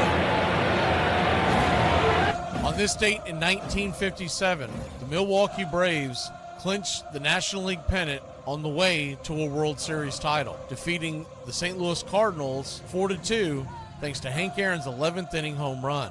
Milwaukee accomplishes the mark the first time since 1950 that a New York team has not raised the pennant for the National League. They will win that World Series versus the New York Yankees. On this date in 1984, the Detroit Tigers defeat the New York Yankees 4-1, making Sparky Anderson the first manager to win 100 games in a season in each league. As a skipper of the Big Red Machine in the National League, Sparky Anderson's teams won 108 games in 1975 and 102 in 76. And on this date in 1987, Albert Hall, needing a 3-bagger to complete the cycle, hits a bases-empty 2-out triple in the bottom of the 9th inning and scores the decisive run on Dave Smith's wild pitch, giving the Atlanta Braves a 5-4 walk-off victory over the Houston Astros. The 29-year-old outfielder is the first Brave to hit for the cycle since 1910, and Bill Collins accomplishes the rare feat for the Boston franchise, at the time known as the Boston Doves. And that's your Braves Country Radio on this date in baseball history. Find us on YouTube and Facebook today. Welcome back.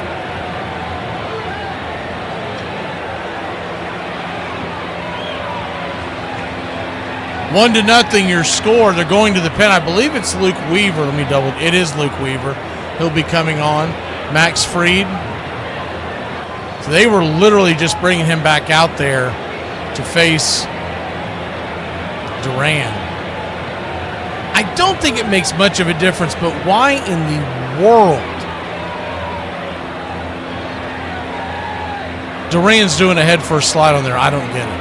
Because for any kids who may be listening, you have to slow down your steps to do the dive. So you're better running through the base.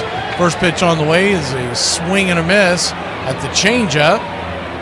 Righty-righty matchup, it's 0-1.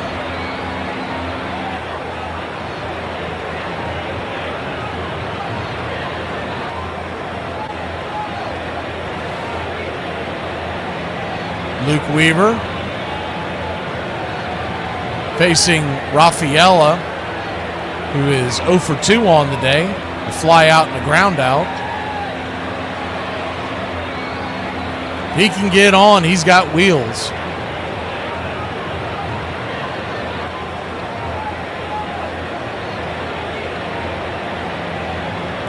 The 0-1 pitch. Swing and a miss. Change up. It's 0-2. Good to see you underwater.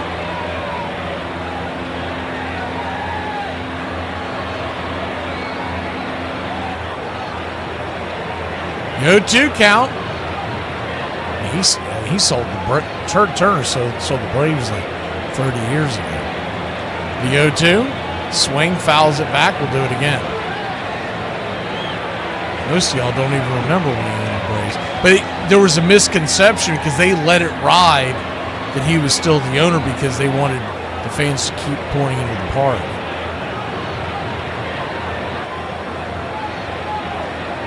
They were bought out by AOL, and then Time Warner, and then what was the other? Is the 0-2? Chops that one foul, just staying alive.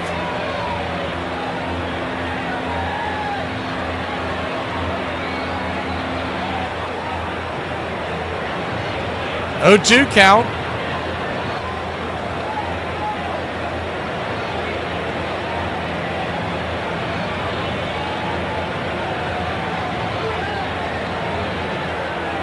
Luke Weaver looks in, turns and delivers. High and out of the zone, 97 mile an hour, four-seam fastball. 1-2. Sogard due up next. Yankees infield is back into the left. The 1-2. Swing, pops that up, right side, first base area, foul territory. It'll bend about 3-4 rows back into the seats, 1-2.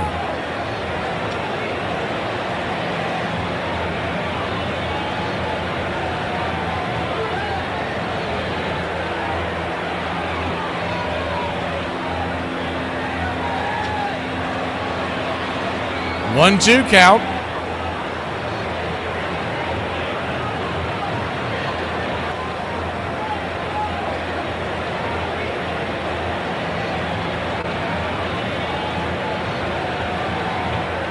Weaver brings it down below the knees, tried to get her to chase the changeup. 2-2.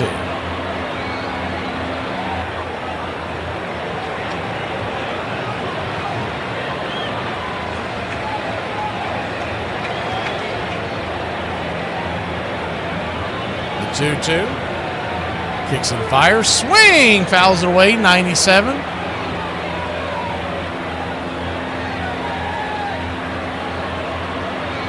Looking at some of the options that the Red Sox do have on the bench that they could pull from. Wilyer Abreu, the left-handed bat, looms large for the Red Sox. The 2-2. Swing rips it down the third base line. Just foul. Just inches away from extra bases.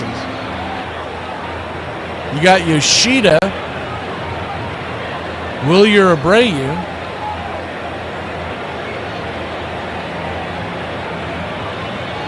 Nathaniel Lowe, all on the active roster, not being used today because of the left-hander Max Fried. The 2-2 in the dirt, good take, full count.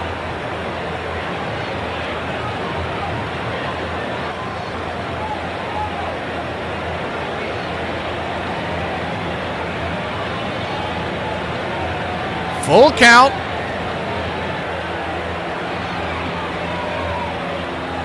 Yankee fans getting loud.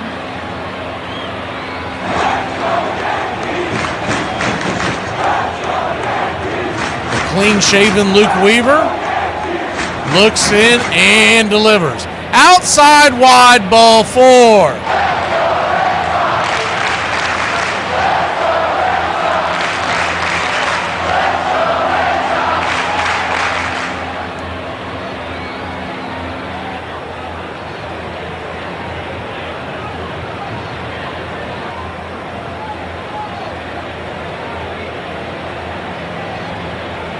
So 1 on, 1 out. They've got another right-hander warming up in the Yankees bullpen.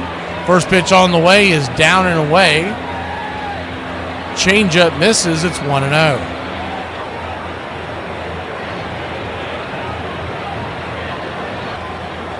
The Red Sox,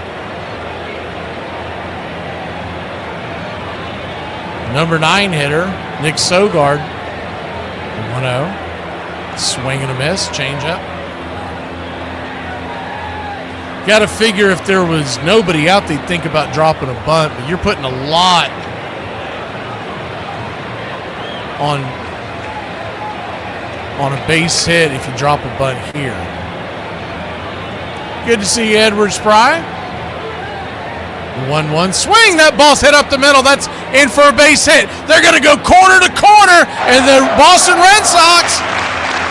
Here comes a head-first dive. Excuse me. He's going to stretch that into a double. And Sogard, so good. How about that? A head-first slide. And the Red Sox have runners at second and third and 1 out.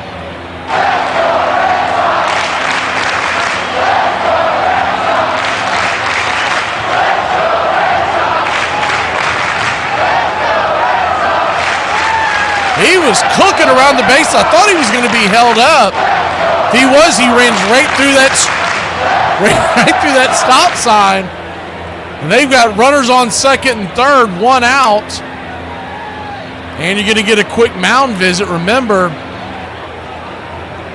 the Yankees brought in Luke Weaver just 2 batters ago, so they can't pull him right now without an injury. And for those of y'all who may not know, if you do pull someone for an injury in this round, they are unavailable in the next round. So that's not really an option, but I'm just putting it out there in case any kind of conspiracy theories come out and you start thinking, well, you could just do, you can't pull him and say, well, he's done, and we'll see you tomorrow or see you in the next series. You have to miss an entire series after this one.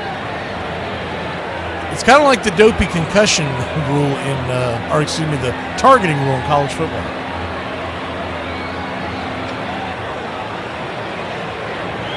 So the New York Yankees send their pitching coach out there,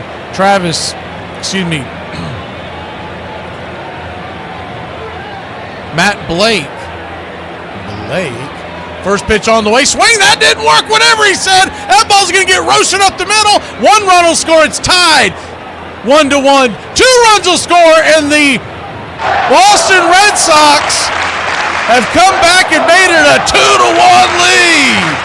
Holy Toledo.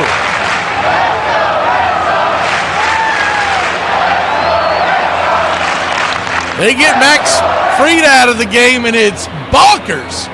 Told you at the time, if they could just get into this Yankees bullpen, they have been up and down. Luke Weaver was unhittable last fall, but he was their closer. They stepped him aside to give Devin Williams the reins, and he's never been the same.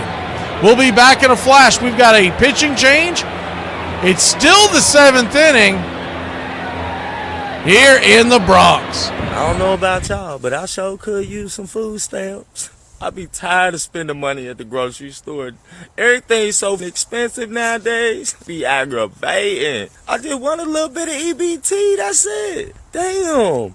And it seems like every time I go in there, somebody done bought up all the cheap. I can't afford to keep buying this name brand. Damn, can you save some hot spicy cup noodles for me? They gone. We're not generally comfortable in an office setting, I would say. I am no good before 11 a.m. I also get headaches from computers, so I can't be around them for too long. I take stuff. I need to have someone go up and down with me in the elevator. I have a weakness for sweets. I was talking to my mama today, and she said, my God, it's so hot, the humidity is horrible. And I said, yeah, I know. I feel like a meth pipe on a payday. And she just looked at me, and I was like, no, really, though. I saw 2 crackheads putting copper back in that air conditioning. During the 1970s and 80s, the war in Vietnam came to an end, and an American president was driven from office in disgrace. The Berlin Wall came down, and the Cold War ended. Democratic ideals flourished. By 1970, the national pastime was in trouble. Attendance had not increased for more than 2 decades, and desperate owners tried everything to pump new life into the old game. Nothing worked.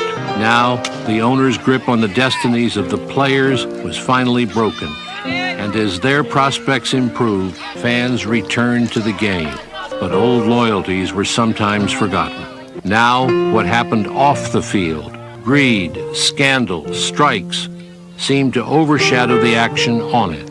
And now, as television demanded that most games be played at night, a whole generation of young fans would come of age without ever seeing a World Series game. Welcome back. First pitch on the way. The right-hander Cruz fires it high and out of the zone. It's 1-0. Fernando Cruz, a 3.56 ERA. Righty-righty matchup. Trevor Story, the batter runner at first, 1 out. 1-0 right there. P at the knees. 1-1. Red Sox have taken a 2-1 lead, in case you're just joining us.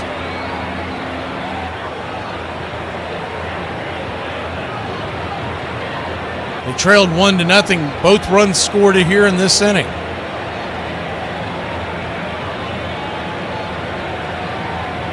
Pitch on the way. Slider banged foul. It's 1-2. See Connie and Alex and Kenneth in the Facebook chat. If you want to jump over into YouTube, we got a ton of people watching.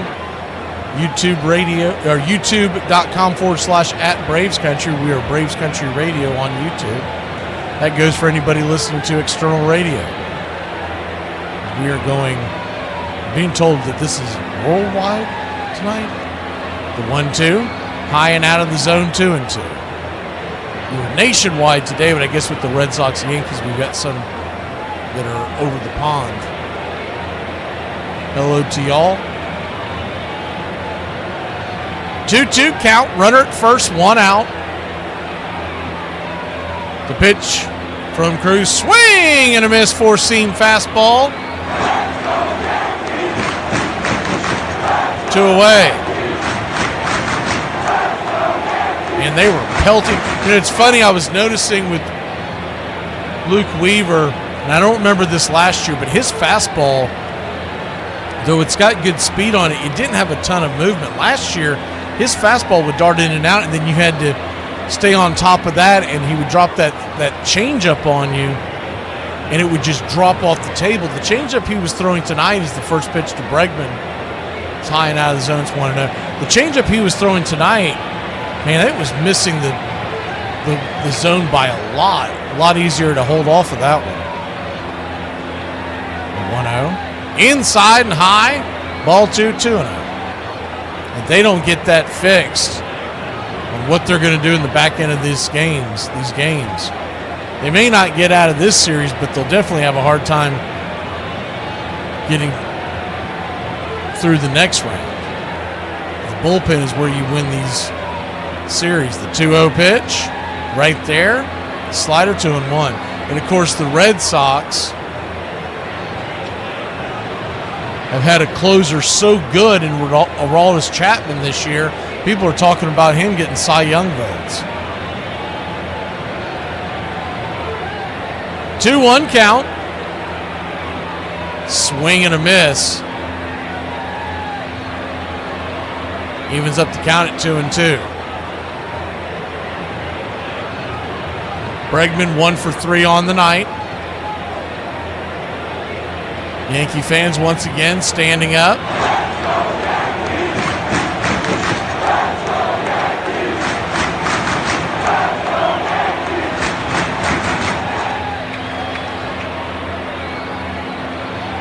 The 2-2. Swing, pops it up, back foul out of play. The Yankees fixed him.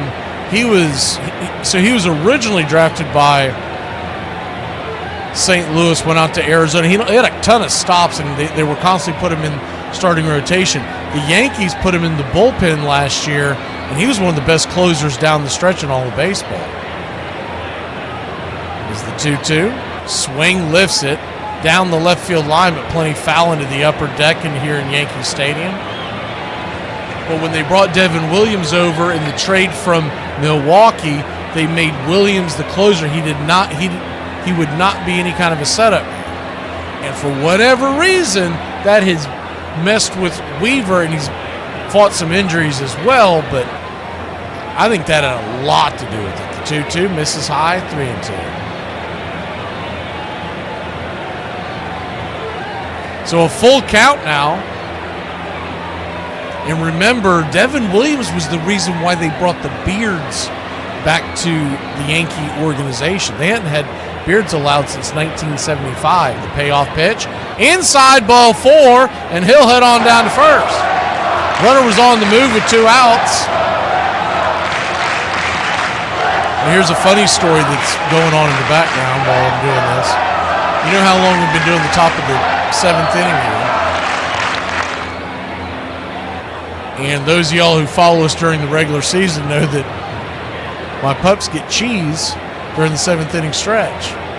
And I went to the fridge to get it out so I could have it ready to tear and give to them. Well, they saw it, they know it, and they keep lurking around. Like, is the 7th inning over yet or not? So right now, though they don't care normally, I think they're Yankee fans. They want that third and final out. Nathaniel Lowe will come off the bench like we talked about a little earlier. 18 home runs on the year, a 688 OPS. He's normally swinging for the downs. First pitch swinging high and deep into right field. Going back on the track, making the catch at the wall is Aaron Judge, and that'll end the inning. But not before the Red Sox put 2 on the board. It's time to get up and stretch, Braves country, Yankee country, Red Sox country, whoever you're donning tonight. All right. I can't see you. Let me hear you. All right. A 2, a 3.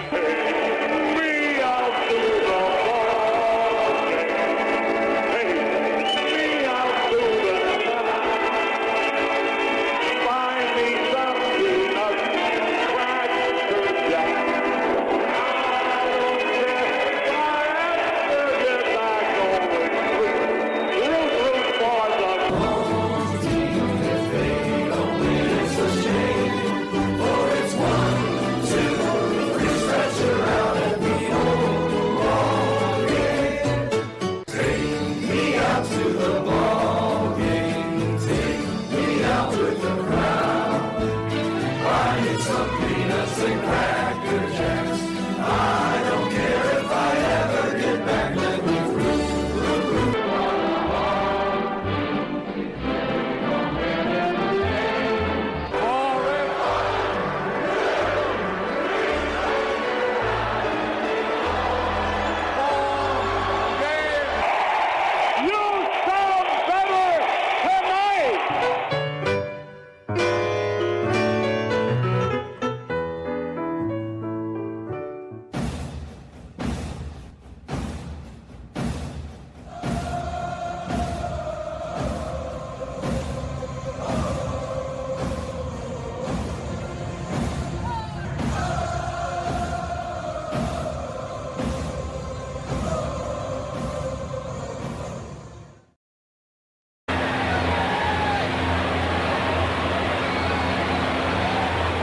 Welcome back.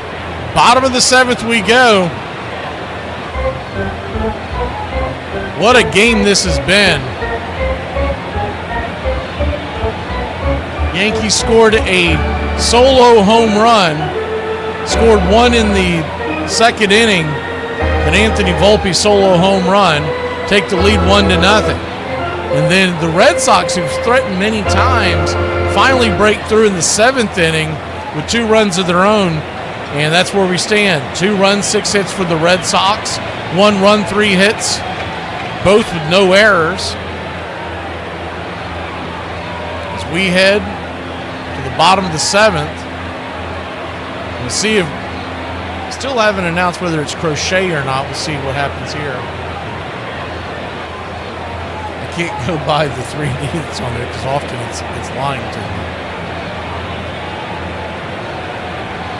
A little bit of a longer break on the 7th inning stretch as they're putting on a show that it's not being shown anywhere, but you can see it in the field.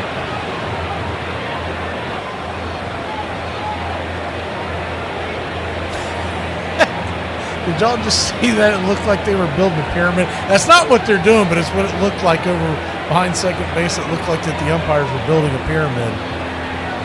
It's showing Crochet. We'll see if it is. He's at 94 pitches. I mean, this feels like a game if you're the Boston Red Sox, you've got to win now because you've got the lead. You're using your big bullets with Garrett Crochet. And he is at 94 pitches. So in theory, by the way, real quick, Nathaniel Lowe will stay in to play first base for Romy Gonzalez. Yoshida is still the designated hitter unless they get back to the top of the order, but those are the only substitutions. Garrett Crochet is warming up. We'll see how long he's got. I got to imagine it won't be too long, but 94 pitches, if they could get another inning out of this, it would be huge. And if you're the Yankees, you got to be talking that over in the dugout and wanting to work some counts to get his pitch count up and over. Because they're not just going to burn his arm out. I mean, he's being put in the same breath as Smokey Joe Wood right now. He's 2 strikeouts away from that. His first postseason appearance for the Red Sox. First pitch on the way is a swing and a foul tip behind home plate by Cody Bellinger. It's 0-1. Lefty-lefty matchup. If you're in the same conversation as Smokey Joe Wood, you're doing something. John, I remember seeing Smokey Joe. The 0-1 outside wide, 1-1. I think he went to high school with him. I want to say John was a couple years in front of Smokey Joe. I'll tell you something else, that number is the 1-1. Swing, pops it up. Can of corn behind second base. Trevor Story, he'll make the grab. 1 away. Smokey Joe Wood, they throw the number up him and Devlin, 11 strikeouts in their first postseason appearance. First of all, that's impressive because back then you only had the World Series. Second of all, that was not a strikeout era. It was a dead ball era because of the balls they used, but strikeouts were not the norm. First pitch swinging by Stanton, he'll dribble it over to third, and it's a 5-3 put out, 2 down. Tim Heyer must be in the Yankees dugout. He's saying swing away. Don't worry about the fact this guy's upper 90s in his pitch count. 15 straight batters retired. The last batter he didn't retire was the ball that went over the right field wall. First pitch on the way is a 97-mile-an-hour heater on the outer edge to Ramed Rosario. It's 0-1. He came into tonight 6 for 9 lifetime versus Crochet. 0 for 2, so 6 for 11 still. The 0-1 swing. Rips it over to third, and that's it. 5-3. Good night, Irene. We head to the 8th inning. Crochet might come out for the 8th inning. What about that?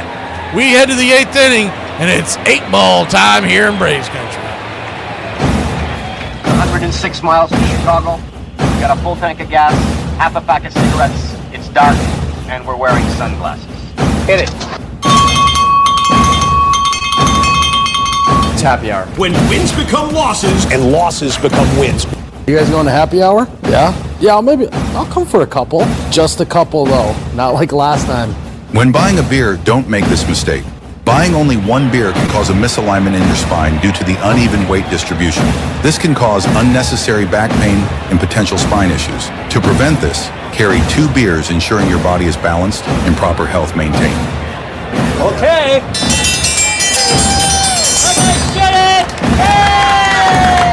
How's dinner, ready? Put my pants on, one leg at a time. Guess what? I got a fever, and the only prescription is more. Ladies and gentlemen, we interrupt our program of dance music to bring you a special bulletin from the Intercontinental Radio News. You're in Braves country. Drink a beer. Salute. They're making it laws where you can't drink when you want to. Pretty soon we're going to be communist country. Yeah.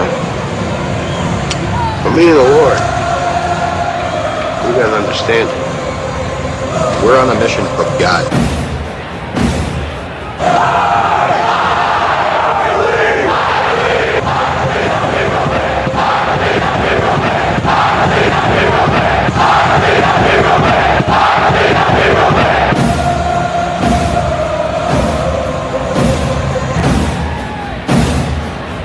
If you want to stop me, you're gonna have to kill me!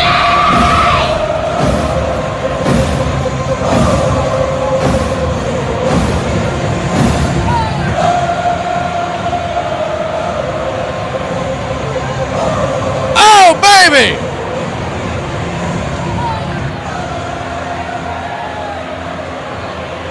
We're in the 8th inning in the Bronx.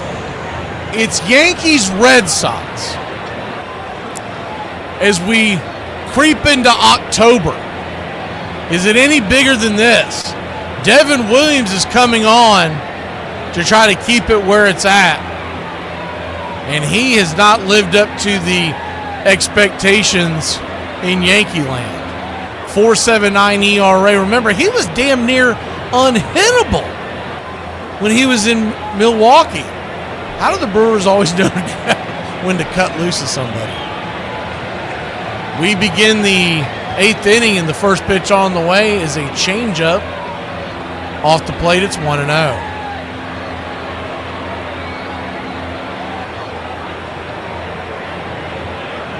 The 1-0.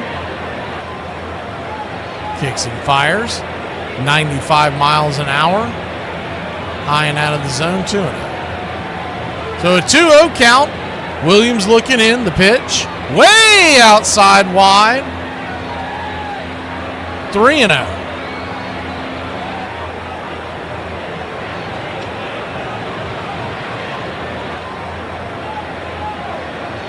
Remember, he's got to face 3 batters with the new rule. The 3-0. 95 misses, high, ball 4. So a 4-pitch walk will get things going here. Here in the top of the 8th inning. Red Sox 2, Yankees 1.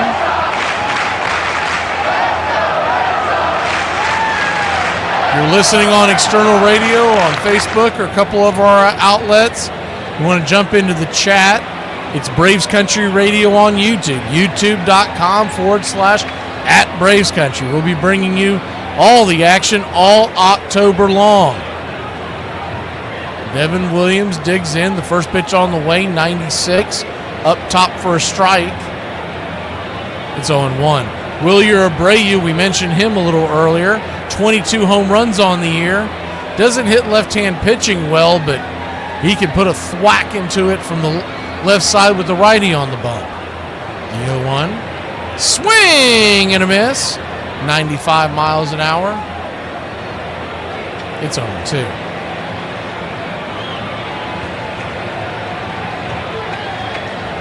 We'll pull the screen back so you can see any action on the base paths. The 0-2 count.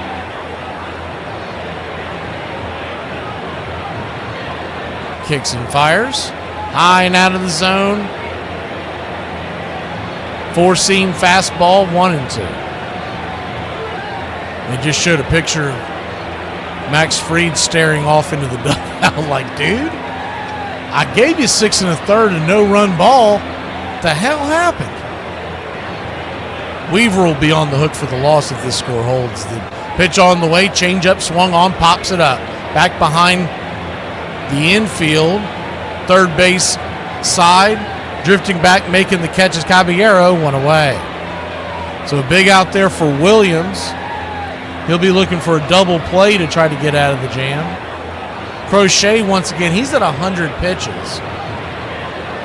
And you would think his night is done, but you never know. They're in the 8th inning.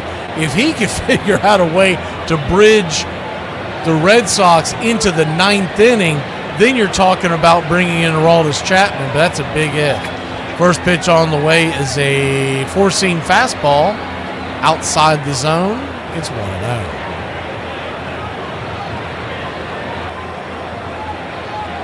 The 1-0. October baseball here in New York City. The 1-0 pitch. Swing, pops it up.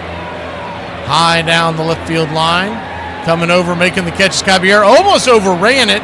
He'll make the grab after he circles back. 2 down. I don't know if the wind had anything to do with that. Y'all were talking about wrestling earlier. Did y'all see the guy they just threw on the screen? He's got a New York Yankee wrestling mask, and he's got like a big, you can tell it's fake, but it's a big plastic gold looking chain. Good to see you, Uncle Charlie. Welcome to the old ball game. October's technically starts tomorrow, October 1st, but we're in the thick of it here in New York City. Boston 2, Yankees 1. Williams turns and flips it over to first.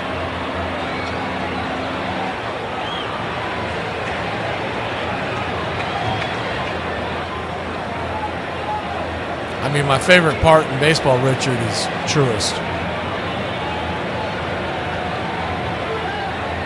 Pitch on the way, swing, lifts it into left field. Jammed him in on the handle, and it's going to be an F7 in your scorecard. Bellinger with the catch, and that'll end the inning. Yankees stop the Red Sox threat. We'll be back at a flash. They'll grab the sticks when we return.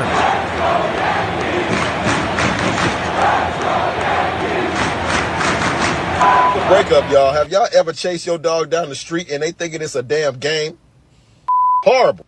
Of all the dangerous things we did growing up in the 70s and 80s, the most dangerous was getting in a car with our parent. I mean, it was like playing a game of Russian roulette. We had seatbelts. We couldn't use them. We had to do. Any given moment, our mom would need both hands to light her cigarette. Hey, take the wheel.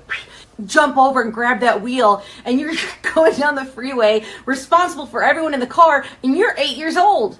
Your parents would pick up random hitchhikers and put them in the back seat with you. Sometimes they took your spot, and you'd have to sit on the middle hump. You had nothing to hold on to. And mom hits a bump. You're going into the ceiling and then straight down to the floor. We fell out of moving cars all the time. It was also very normal for your mom to hit you with the car. Your mom was paying no attention to where you walked or what you were doing. She would hit that gas right when you walked in front of her car and just plow you over and then roll down the window and yell at you. You shouldn't be standing in front of the car. Like, this is how I get in the school, Mom. And now, like, it blows my mind. Cars are so safe. You have backup cameras and blind spot sensors that beep, 17 airbags, and you keep your kid facing the back window till he hits puberty. Like, we just wanted a seatbelt. Remember, Ed's almost good beer was brewed in God's country when God wasn't looking. Still, the family of baseball continued to grow. Larry McPhail's grandson Andy ran a team. Yogi Berra's son Dale played for a while. And one evening in California, back-to-back home runs were hit by Ken Griffey and Ken Griffey Jr. In Hoboken, New Jersey, the factory Maxwell House had built on the Elysian Fields where baseball began closed down. And that same year, the Baltimore Orioles opened a brand new, old-style ballpark on the site of the saloon once owned by the father of Babe Ruth. Welcome back.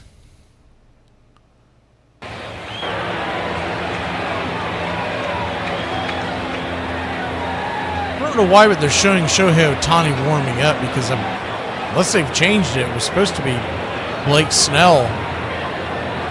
Garrett Crochet will go back out there. First pitch on the way, swing and a miss. It's 0-1. Man, I didn't expect to see this from this guy. The 0-1. Down and away. Cutter misses 1-0. Remember when he was being traded from the White Sox, or rumored to be traded from the White Sox, is they do have the righty Whitlock and the lefty Chapman warming up in the pen. 1-1. Did he go around? He said he didn't. That sweeper was really close. It's 2-1. And Crochet said he wouldn't pitch in the postseason because he didn't want to wear out his arm till he had a contract extension. The 2-1. P at the knees, 97 miles an hour. 2-2. And I took that as, man, this guy's going to be a headache all his entire career. He's at 104 pitches, and he's going back out there. He's like, let's do it. I guess he just wanted to make sure he had that financial security, and now he's ready to roll. He's been a great get for the Red Sox. The 2-2. Swing and a miss. Strike 3. Garrett Crochet. 10 punchies on the night. 1 away. Wow.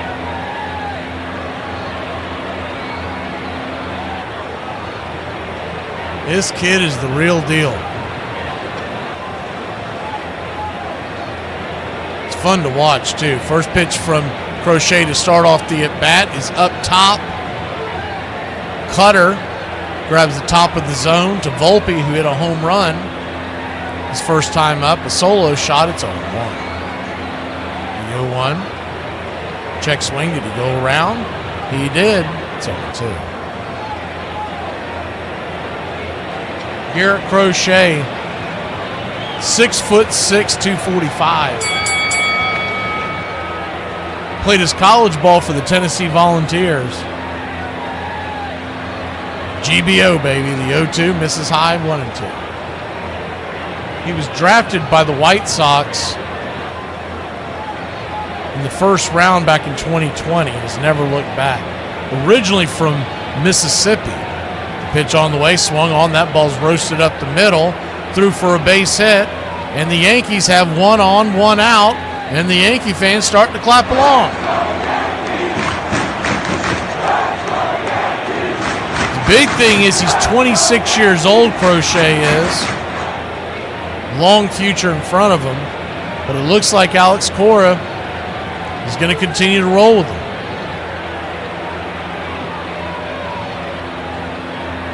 Got Volpe and then Wells. Due up after that would be Caballero. First pitch, 98 right there.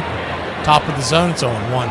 My guess would be, and I've got nothing to base this on, but my guess would be they want him to get through the bottom of the order, and then if the Yankees keep it going, they get to the top of the order, they're going to pull it. The 0-1 to Wells. Swing, chops it foul. He would love a double play right here. Caballero stands on deck. You wonder if they may go to a pinch hit roll there for the Yankees. More on that after this at bat. After this pitch. Guys they have available coming off the bench. The 0-2. Swing, sizzles it back foul, 99 miles an hour. Do it again. Jazz Chisholm is on the bench, but he's a lefty. If Crochet's still on the mound, I can't imagine they go to him. You got the same issue with Ryan McMahon and Ben Rice. The 0-2. Crochet brings it. 98 misses high, 1-2. Jason Dominguez, the switch hitter, is also available. And you got J.C. Escara, the backup catcher, but he is a left-hander as well. So a 1-2 count. Jumping over there like a Mexican jumping bean is Volpe. He almost got caught mid-jump as Crochet flips it over there. That's kind of a goofy thing to be doing. Man, if he... Oh, there he goes. The pitch on the way. Swing. Fouls it back. catches you mid-jump and flips it over there, you're going to be dead meat. I don't know if that's a regular thing with him. I haven't called many Yankee games, but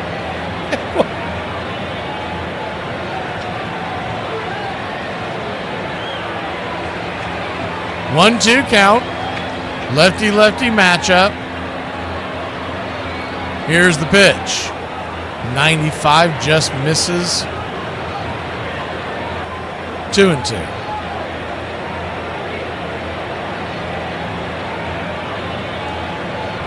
Red Sox 2, Yankees 1.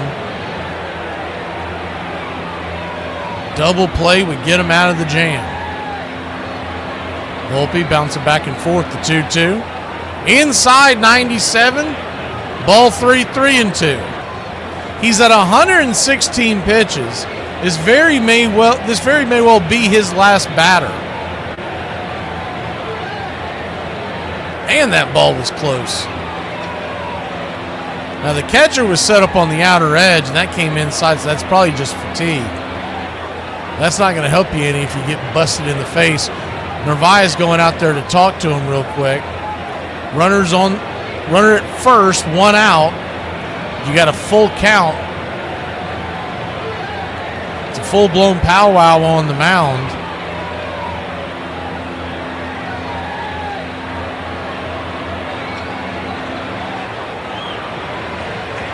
The Red Sox pitching coach, Jose Flores, did not make a trip out there. It was just the infield having a quick talk. A lot of wrestling Max on in the park. The payoff pitch. Caught looking strike 3. 100 miles an hour. Punched him out on the inner track. 2 down. That's 11 strikeouts for Crochet. That ties the number we just talked about, going back all the way to 1911 with Smokey Joe Wood. And they're going to come out and bring probably the right-hander, I would think, to come out. But they've got a ton of lefties to choose from.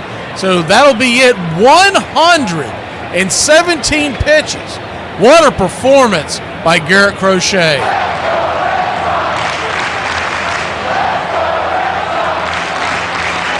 If you grew up in Gen X, you had your parents who told you every single day that you were like 1 second away from being murdered or kidnapped. We had to get our fingerprints and our photo taken every school year in case we got kidnapped. And if that wasn't traumatizing enough, they put all the missing kids on the side of our milk carton that we drank at lunch. Every time you got on the escalator with your mom, you were doing something wrong. You were too close to this, your shoe was too untied. They insisted that if we made one wrong move on that escalator, we were gonna get sucked down into those metal teeth. I still have anxiety about escalators. They made us think we were going to die all the time.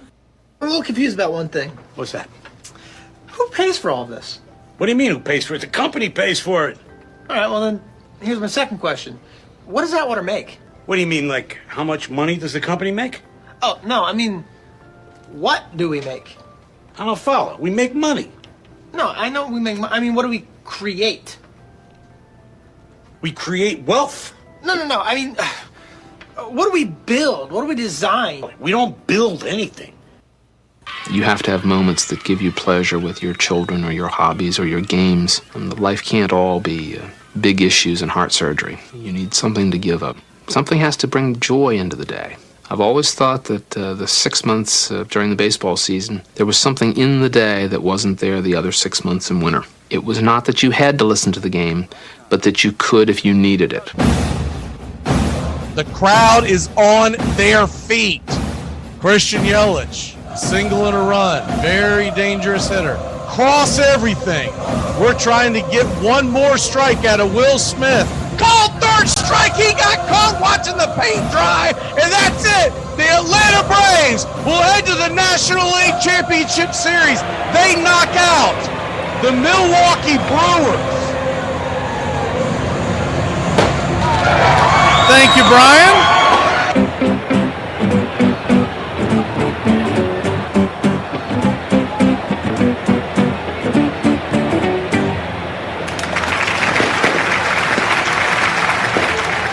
So runner at first, 2 outs. Garrett Crochet pitched till his arm fell off. The Red Sox lead at 2-1. and Aroldis Chapman is going to come in. So they decided to sit the right-hander down, and he's going to try to come in for a 4-out save. And he has been dominant. You wonder if there'll be any, if he can get through this inning, you wonder what kind of stuff he'll have the second time out. They're having an issue with the pitch comm. I'm surprised he doesn't say, I don't need it, I'm just going to throw gas right by him. Thank you, SB.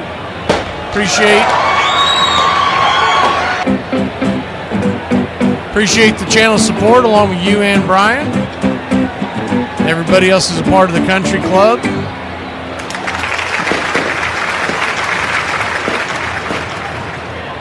I mean, where's the one that Crochet had? Just give it minutes. Unless Crochet wasn't using one. He's just like, I don't need no stinking electronic device. Let me just kick and fire.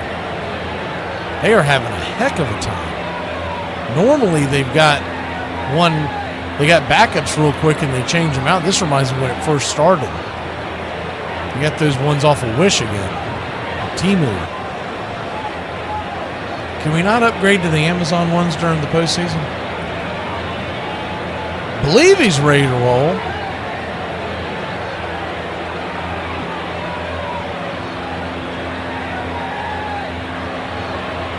One on, 2 outs.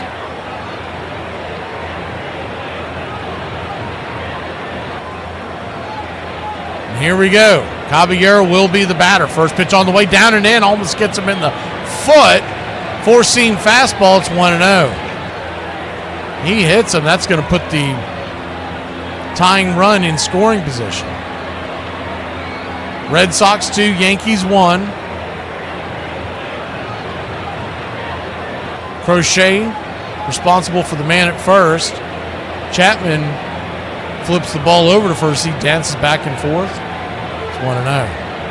He's doing so much dancing back there. I'm surprised that someone doesn't just trip him. The 1-0.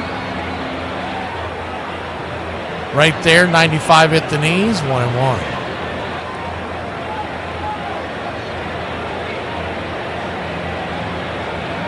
One count. Thank you, Peter. He is still dancing back and forth. Flips it over to first.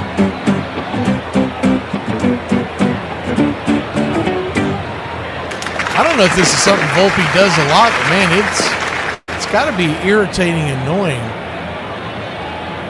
I feel like somebody with a really quick move over there is going to get him leaning. The 1-1 pitch, 98, misses up top. He has been pitching the zone. Looked like that one might have got it, but did not get the call. It's 2-0.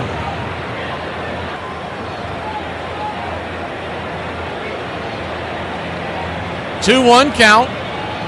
Flips it over there real quick, and they'll get the free base as he was safe over there. And that was the third attempt by Chapman.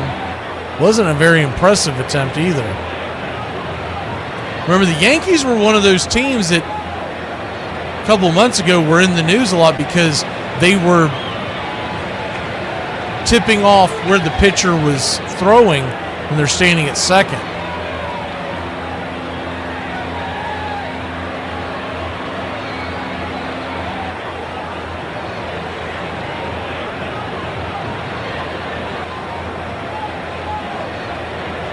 The 2-1.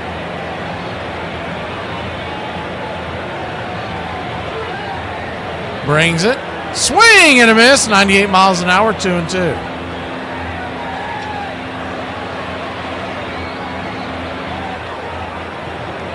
Red Sox 2, Yankees 1. Caballero steps out of the box.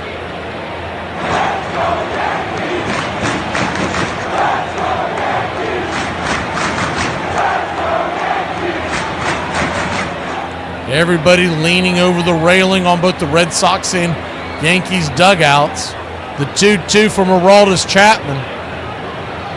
Swing, pops it back foul. We'll do it again.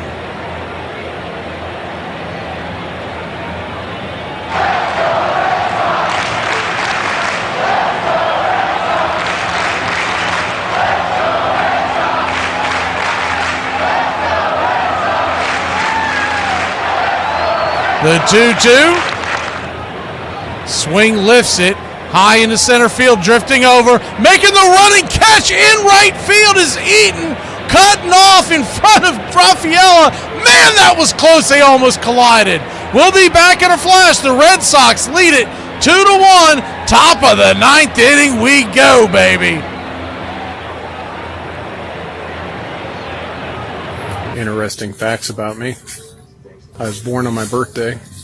I don't tell everybody this, but I'm also naked under my clothes. Spring training, the precursor to the regular season. Here's the history of spring training. The first baseball team to host spring training outside of their home field was the New York Mutuals when they traveled to New Orleans in 1869. Aside from New Orleans, teams would also train in Washington, D.C., Georgia, and Cape May in New Jersey. Originally, not all teams participated in spring training. One manager argued that players would be more susceptible to injuries and colds when they returned to their colder home climates. The birthplace of spring training baseball could be traced back to Hot Springs, Arkansas, where the first major league teams would visit before the season started. Babe Ruth's first time playing any position other than pitcher occurred in a spring training game on St. Patrick's Day in 1918. The first time the phrase pitchers and catchers report was used was in an article in the Sporting News in 1924. After World War II, both the Brooklyn Dodgers and the New York Yankees trained outside of the United States in the Dominican Republic and Cuba. The Grapefruit League got its name after an aviator named Ruth Law was supposed to drop a baseball 500 feet out of her plane for the Brooklyn Dodgers manager Wilbert Robinson to catch, but instead used a grapefruit because she forgot the ball. Usually the team with the best record in spring training doesn't go on to win the whole thing, but it has happened. Both the 2009 Yankees and the 2018 Boston Red Sox won both the Grapefruit League and the World Series in the same year.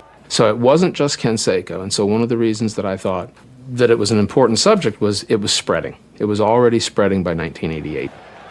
The sports writer Tom Boswell tried to raise the issue, but no one paid attention.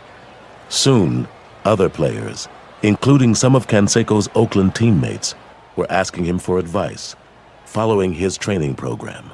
We began seeing these enormous bodies like we'd never seen before.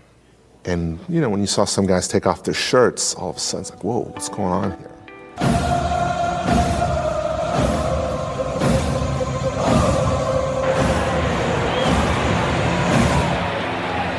Welcome back. Red Sox Yankees here in New York City. And I still can't get over that. He was cutting them off right at the pass. And the look on Rafaela's face, I did not see that the first time. Rafaela had this look like he just saw a ghost as he cut across in front of him. First pitch on the way is a curveball, misses up top, it's 1-0. I mean, if those two collide, not only is a run going to score, that was going to be ugly. First pitch off of that is a curveball up top to Sogard, who's 2 for 3. Really good day by Nick Sogard, the number 9 hitter. 2 for 3, the 1-1 count. Swing and a miss curveball down and in under the hands. 1-2.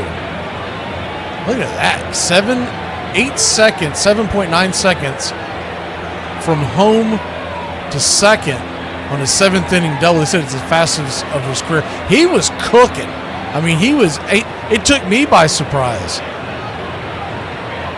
I was watching the runner go from first to third. The 1-2. Curveball down and in, 2-2. You do tend to get kind of a slow roll here in Yankee Stadium, especially in the autumn months. And it was kind of a blooper out there, but it amazed me that he ended up on second base because it did not look like a double off the bat. The 2-2, right there, P at the knees, caught looking, strike 3. Got to swing the bat there, 1 away.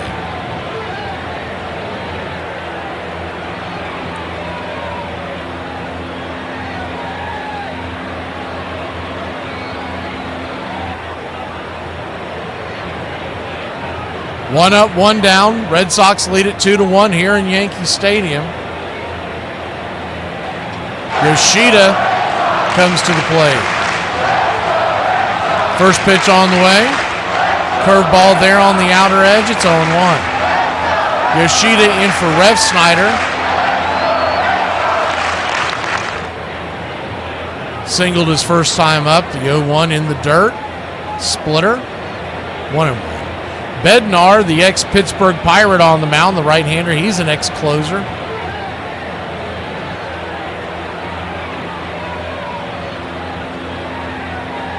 The 1-1. Turns and fires. Swing! That ball's chopped over to second. On it is Rosario, 4-3 on the putout. 2 down. Same two teams tomorrow night, 6:08. We'll be right here. First pitch, same bat time, same bat channel.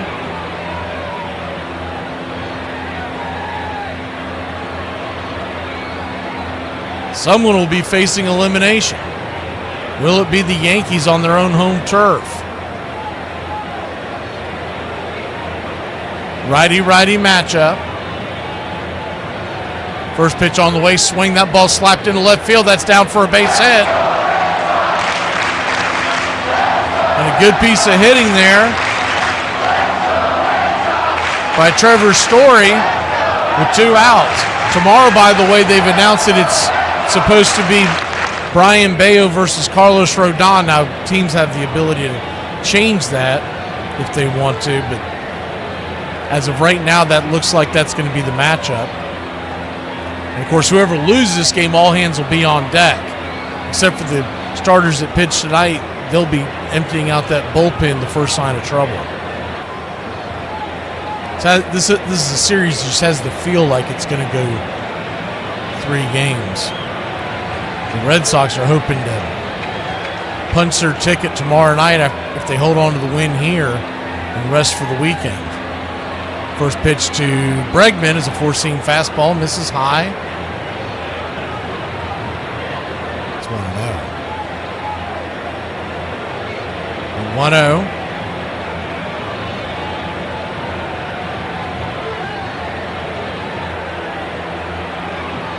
Turns and flips it over to first. Good move over there, but Story well under the tag.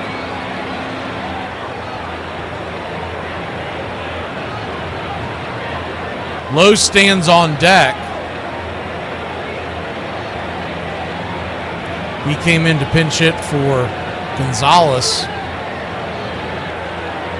The 1-0 pops it back foul. 1-1. 2 runs, 7 hits, no errors for the Red Sox. 1 run, 4 hits, no errors for the Yankees. The Yankees, really their only threat was that solo shot. Other than that, the Red Sox have had ducks on the pond all game long. They finally broke through in the 7th inning.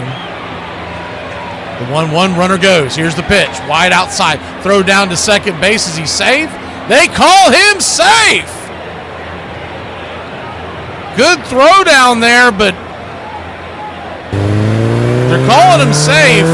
Yankees are looking into the dugout, see if they want to see. Look at the replay. Well, he's safe now. Here's the question. Did he hold the tag? Because he did come off the base at one point, but I don't think he held the tag. That is Jazz Chisholm out there playing second base now for Rosario.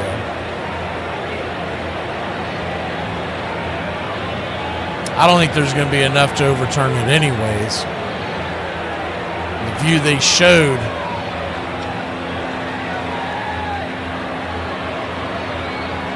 see, if he holds that tag all the way through, I'm looking at the replay that's wild back. They haven't shown this replay yet, but on one of my other monitors, you can see him come off the bag, but he did not hold the tag. He did a quick, we talk about this all the time, and I just don't understand why they haven't evolved, but since they started doing the instant replay, it's more imperative to hold the tag than it is to have the quick swipe.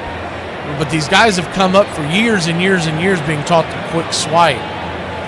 The play is under review, and it has been confirmed that he is going to be safe. So the call stands. But, and I'm not just picking on Jazz Chisholm, they all do it. They'll do the quick tag, pop it. We saw Hassan Kim do it, and he came over from the Rays, and before that, the Padres. Is the curveball. Off the 2-1, smacks the edges 2-2. But at some point, somebody's got to start teaching these guys, if you hold that tag, it's more important because the replay is going to show you with the tag. The 2-2 chops it down the third base line, just foul. Rolled about 20-30 feet in between home and third. We'll do it again. It's 2-2.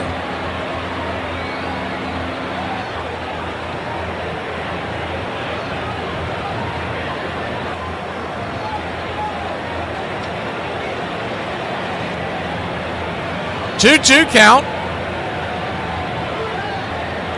Runner at second, 2 outs. Bednar, his 15th pitch of the inning, brings it.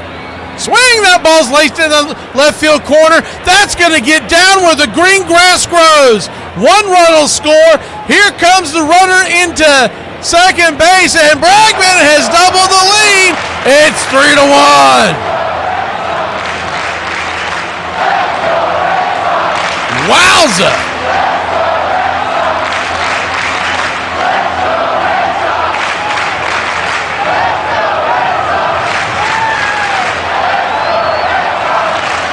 Hung the changeup about knee high, and he swatted it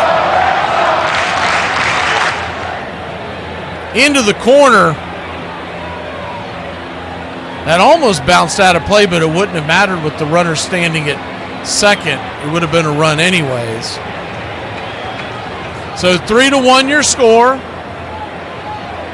And it looks like the Yankees are going to the bullpen one more time. I believe that's Hill coming on. It looks like Hill.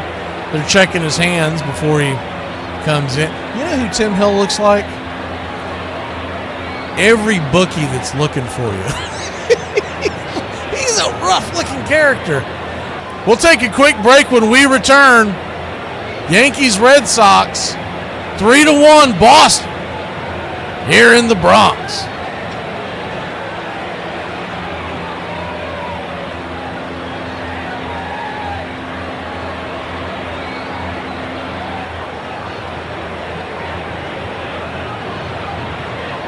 Mac McGee and I, we're on the same team. The Country Club for Braves Country Radio. And we need more players. We need you to help us win the battle against hunger and poverty. You can sponsor Braves Country Radio. Teamwork is what The Country Club for Braves Country Radio. it is all about. And that's why we need you.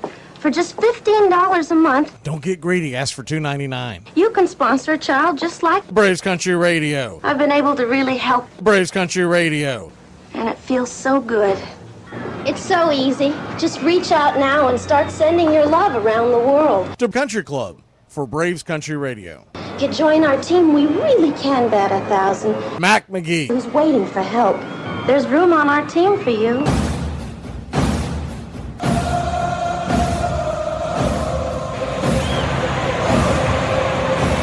Welcome back. They're showing Spike Lee. This reminds me of this. Thank God. I was going to take his belt. I want to find him hanging in the shower. First pitch on the way from Hill. Lefty-lefty matchup. Swung on and missed. Tim Hill with 3.09 ERA. It's 0-1. Runner at second in the form of Alex Bregman. 3.09 ERA, strikeout rate of 14%.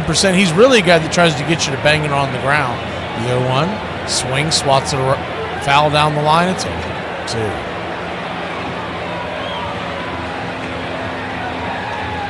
As was, it's funny, I worked with the guy in the restaurant business about 25 years ago. That was his nickname, was the Big Show, because he looked like that guy. And I didn't even know what he looked like, but I did later. The 0-2. Chops it foul.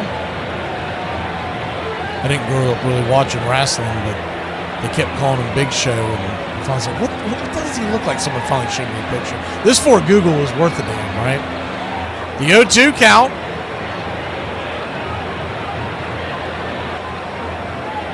Brings it. Swing lifts it. High into center field. Drifting in, making the catch. is Grisham, the center fielder, F8 in your scorecard, and that'll end the inning. But not before the Boston Red Sox put one more on the board. It's 3-1 here in the Bronx, son. The other day I'm just trying to go about my life, and someone actually says, do you have a CDL for that dump truck in real life? But instead of Jimmy the Greek, we're going to have to go with Peter the Irishman today. Hi, my buddy Jimmy the Greek is on the injured reserve list today, so I'm going to tell you who's going to win all the NFL games and the World Series. But don't run to your phone because a year ago I said it would be the Phillies. Got him! Got him! I just got one of the weirdest messages I have ever gotten on Instagram. So the message was sexual in nature. It was from an older gentleman about my father's age. Quality stuff. I clicked on this elderly gentleman's photo, and the first line in his bio is that the Lord is his strength and his shelter. And it gets even better. This is a shared Instagram account, he says. He shares it with his wife and children. What are you doing? Your wife's going to see the message. This is why you shouldn't be on the internet. Trigger an entire fan base with only one sentence. All bubble ships in 2020 are fake. That should do it. Why isn't football on the TV? First preseason game? No. No. Oh, it's starting. No. Armchair. I think what baseball is a game that allows people who watch it to think about nothing else. It allows us to feel connected to a place. So part of what American history is texture, it's fabric, it's Brooklyn, it's Boston. But sadly, part of what American history is and part of what baseball is moving away from those places. So Brooklyn leaves and goes to California, and the free agents take away our favorite players, and America's always mobile, always moving on. Welcome back. Good buddy of mine who's been on the show for off and on over the years, big Red Sox fan. He'd sent me a text that said that Roman Anthony will not be coming back this year. So I don't know why, but it was all over the screen on ESPN during the break when we did the game one of the Cleveland game, and I took the 2-hour break or whatever it was before the Red Sox Yankees game here. It was all over the screen, so I just assumed that meant he was doing something, but I guess he's not. Aroldis Chapman goes back to work with a 2-run lead now. First pitch on the way is a 4-seam fastball is what I'm trying to say. 96 mile an hour down and in. Just want to know if it's 46 mile an hour, there's going to be a timeout by Cora going, did you blow your elbow? The 1-0. Swing, chops it foul, slider off the plate. Red Sox lead at 3-1. They trailed 1-0 off the Volpe home run in the second and took the lead in the seventh with 2 runs and expanded that lead to a 3-1 lead moments ago in the 9th inning. 3 runs, 8 hits, no errors for Boston. 1 run, 5 hits, no errors for the Yankees. Pilgrims versus the Highlanders, if you're old enough to remember that. The 1-1. Swing, slices it towards right field. Kind of dumps it in there, and Goldschmidt is on with nobody out. The leadoff single, not a hard hit ball. Hit them where they ain't. See if they pinch run for Goldschmidt, though he still has pretty good wheels, especially when you consider his age and he's a first baseman. Looks like they'll leave him on. Maybe if he was the tying run, it'd be a little different. Aaron Judge now represents the tying run. First pitch on the way. Swing! That ball's ripped up the middle, and that's for a base hit. And just like that, first and second, nobody out. And Giancarlo Stanton stands on deck with Cody Bellinger coming to the plate.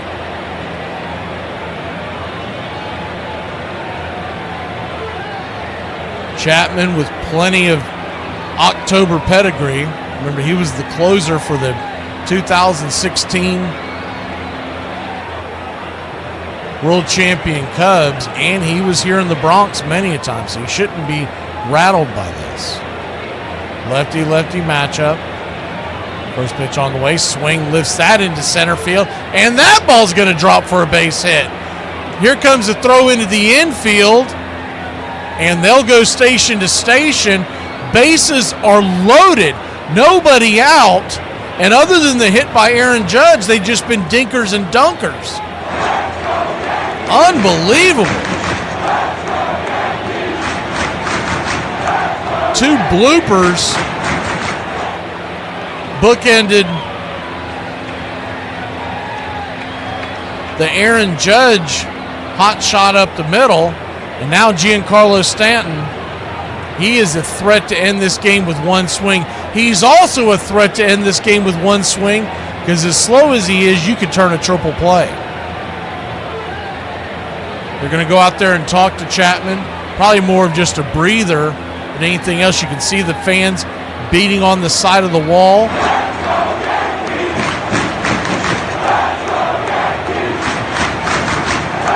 Nobody's warming up in the Red Sox bullpen. This is Aroldis Chapman's game to win, lose, or draw. Stanton 0 for 3.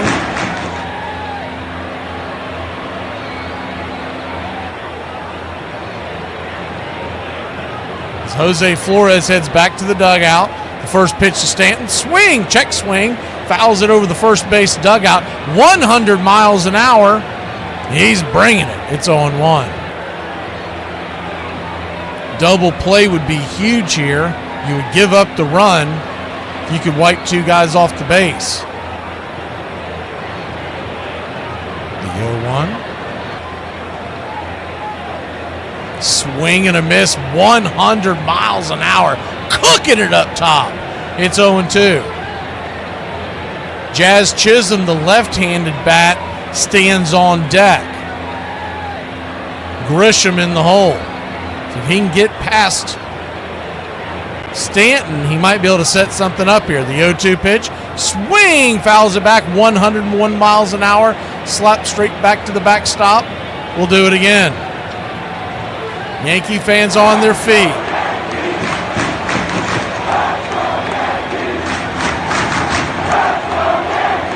Time is called by Stanton.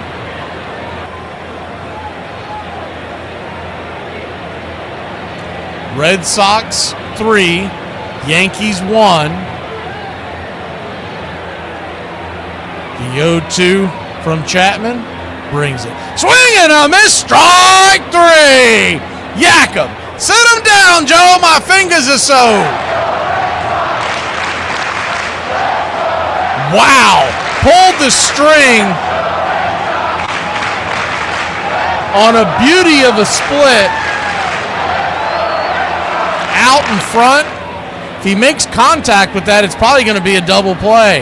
Now, Jazz Chisholm comes to the plate, lefty-lefty matchup. The first pitch on the way, swing, fouls it away. It's 0-1. The only thing I can think of is all the people that dislike Jazz Chisholm. They're going to never hear the end of it if he ends up walking something off here. Former Miami Marlin, been in the Bronx for a couple of seasons. Good batter, but usually much better against right-handers. The 0-1. Bang! 101 miles an hour. Smacks the black on the outer edge. It's 0-2. I'm not sure what... I mean, everything's got to be a federal case with this guy. Jazz Chisholm. That ball definitely smacked the outer part of the zone. The 0-2 count. Chapman brings it. Swing! Fouls it away.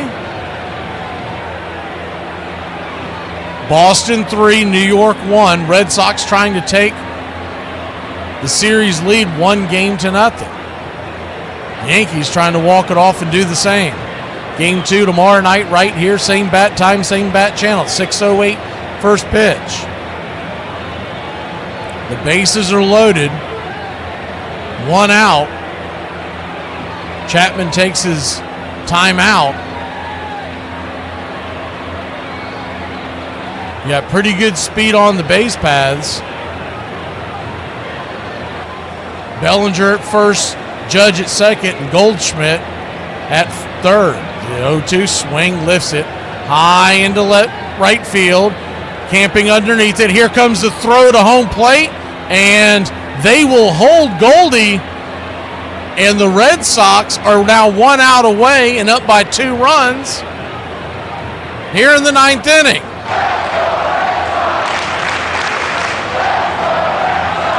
I can understand the reasoning not sending him. You don't want to be the last out at home plate, not when you're trailing by 2. I think if they're down by 1, they send him. But when it's all said and done, the runner at second, Aaron Judge, is the important runner on the base paths. Trent Grisham stands in lefty-lefty, first pitch on the way. 101 miles an hour, misses high and out of the zone. It's 1-0.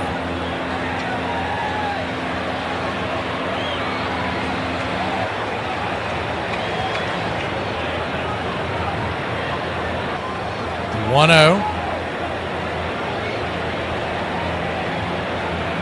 Swing, fouls it away, 1-1.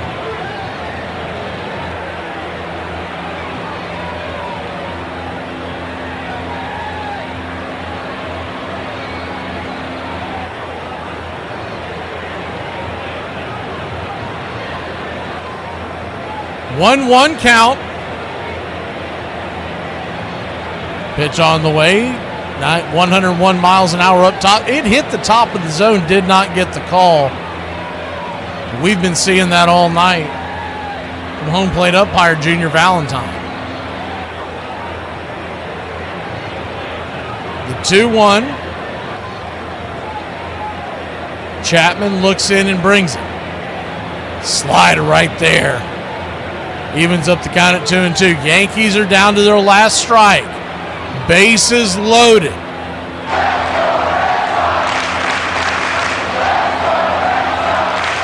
Ducks all over the pond.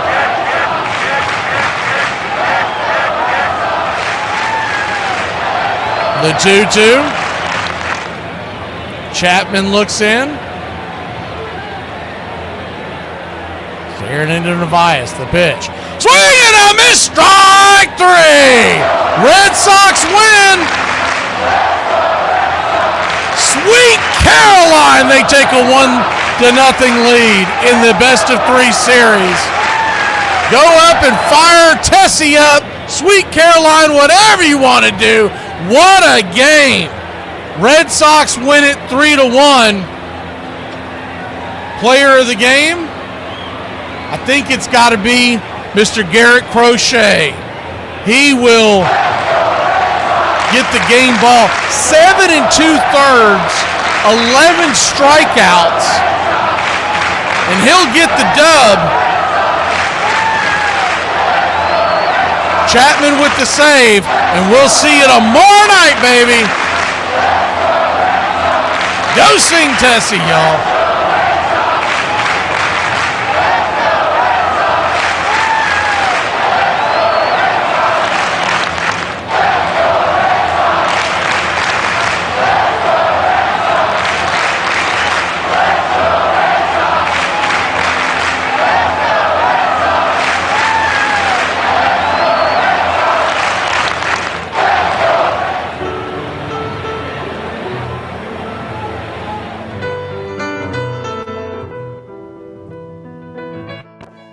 Casey at the Bat by Ernest Lawrence Thayer.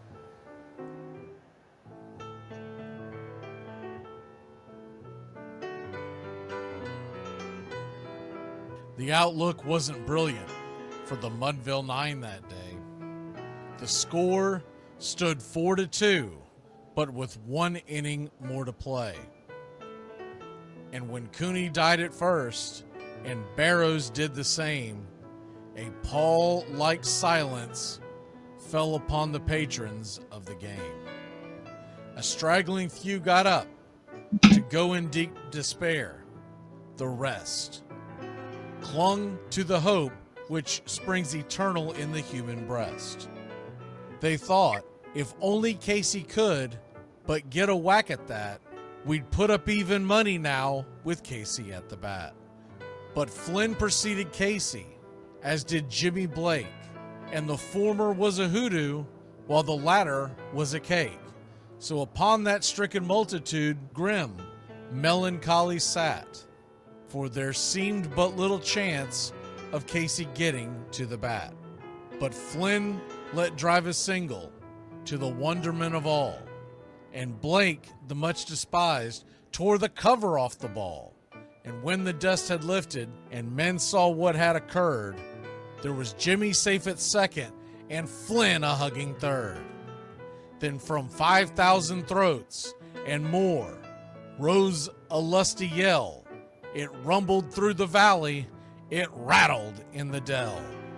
It pounded on the mountain and recoiled upon the flat, for Casey, mighty Casey, was advancing to the bat. There was ease in Casey's manner as he stepped into his place. There was pride in Casey's bearing, and a smile lit Casey's face. And when responding to the cheers, he lightly doffed his hat. No stranger in the crowd could doubt 'twas Casey at the bat. 10,000 eyes were on him as he rubbed his hands with dirt. 5,000 tongues applauded when he wiped them on his shirt. Then while the writhing pitcher ground the ball into his hip, defiance flashed in Casey's eye, a sneer cooled Casey's lip. And now the leather-covered sphere came hurtling through the air, and Casey stood a-watching it in a haughty grandeur there. Closed by the sturdy batsman, the ball unheeded sped. That ain't my style, said Casey. Strike one, the umpire said. From the benches black with people, there went up a muffled roar, like the beating of a storm waves on a stern and distant shore. Kill him! Kill the umpire! Shouted someone on the stand, and it's likely they'd have killed him had not Casey raised his hand. With a smile of Christian charity, great Casey's visage shone. He stilled the rising tumult, he bade the game go on. He signaled to the pitcher, and once more the dun sphere flew. But Casey ignored it, and the umpire said, Strike two! Fraud! Cried the maddened thousands, and echoed answered fraud. But one scornful look from Casey, and the audience was awed. They saw his face grow stern and cold. They saw his muscles strain. And they knew that Casey wouldn't let that ball go by again. The sneer is from Casey's lip. His teeth are clenched in hate. He pounds with cruel violence his bat upon the plate. And now the pitcher holds the ball. And now he lets it go. And now the air is shattered by the force of Casey's blow. Oh, somewhere in the favored land, the sun is shining bright. The band is playing somewhere, and somewhere hearts are light. And somewhere men are laughing, and somewhere children shout. But there is no joy in Mudville. Mighty Casey has struck out. Casey at the Bat, Ernest Lawrence Thayer, published June 3rd, 1888. San Francisco Examiner.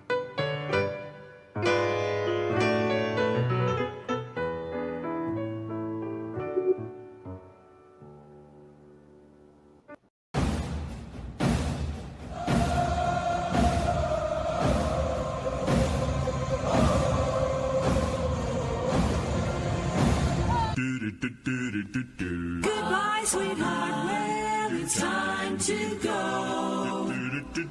We're back tomorrow with another show. Well, unless we're fired, we'll talk to you then.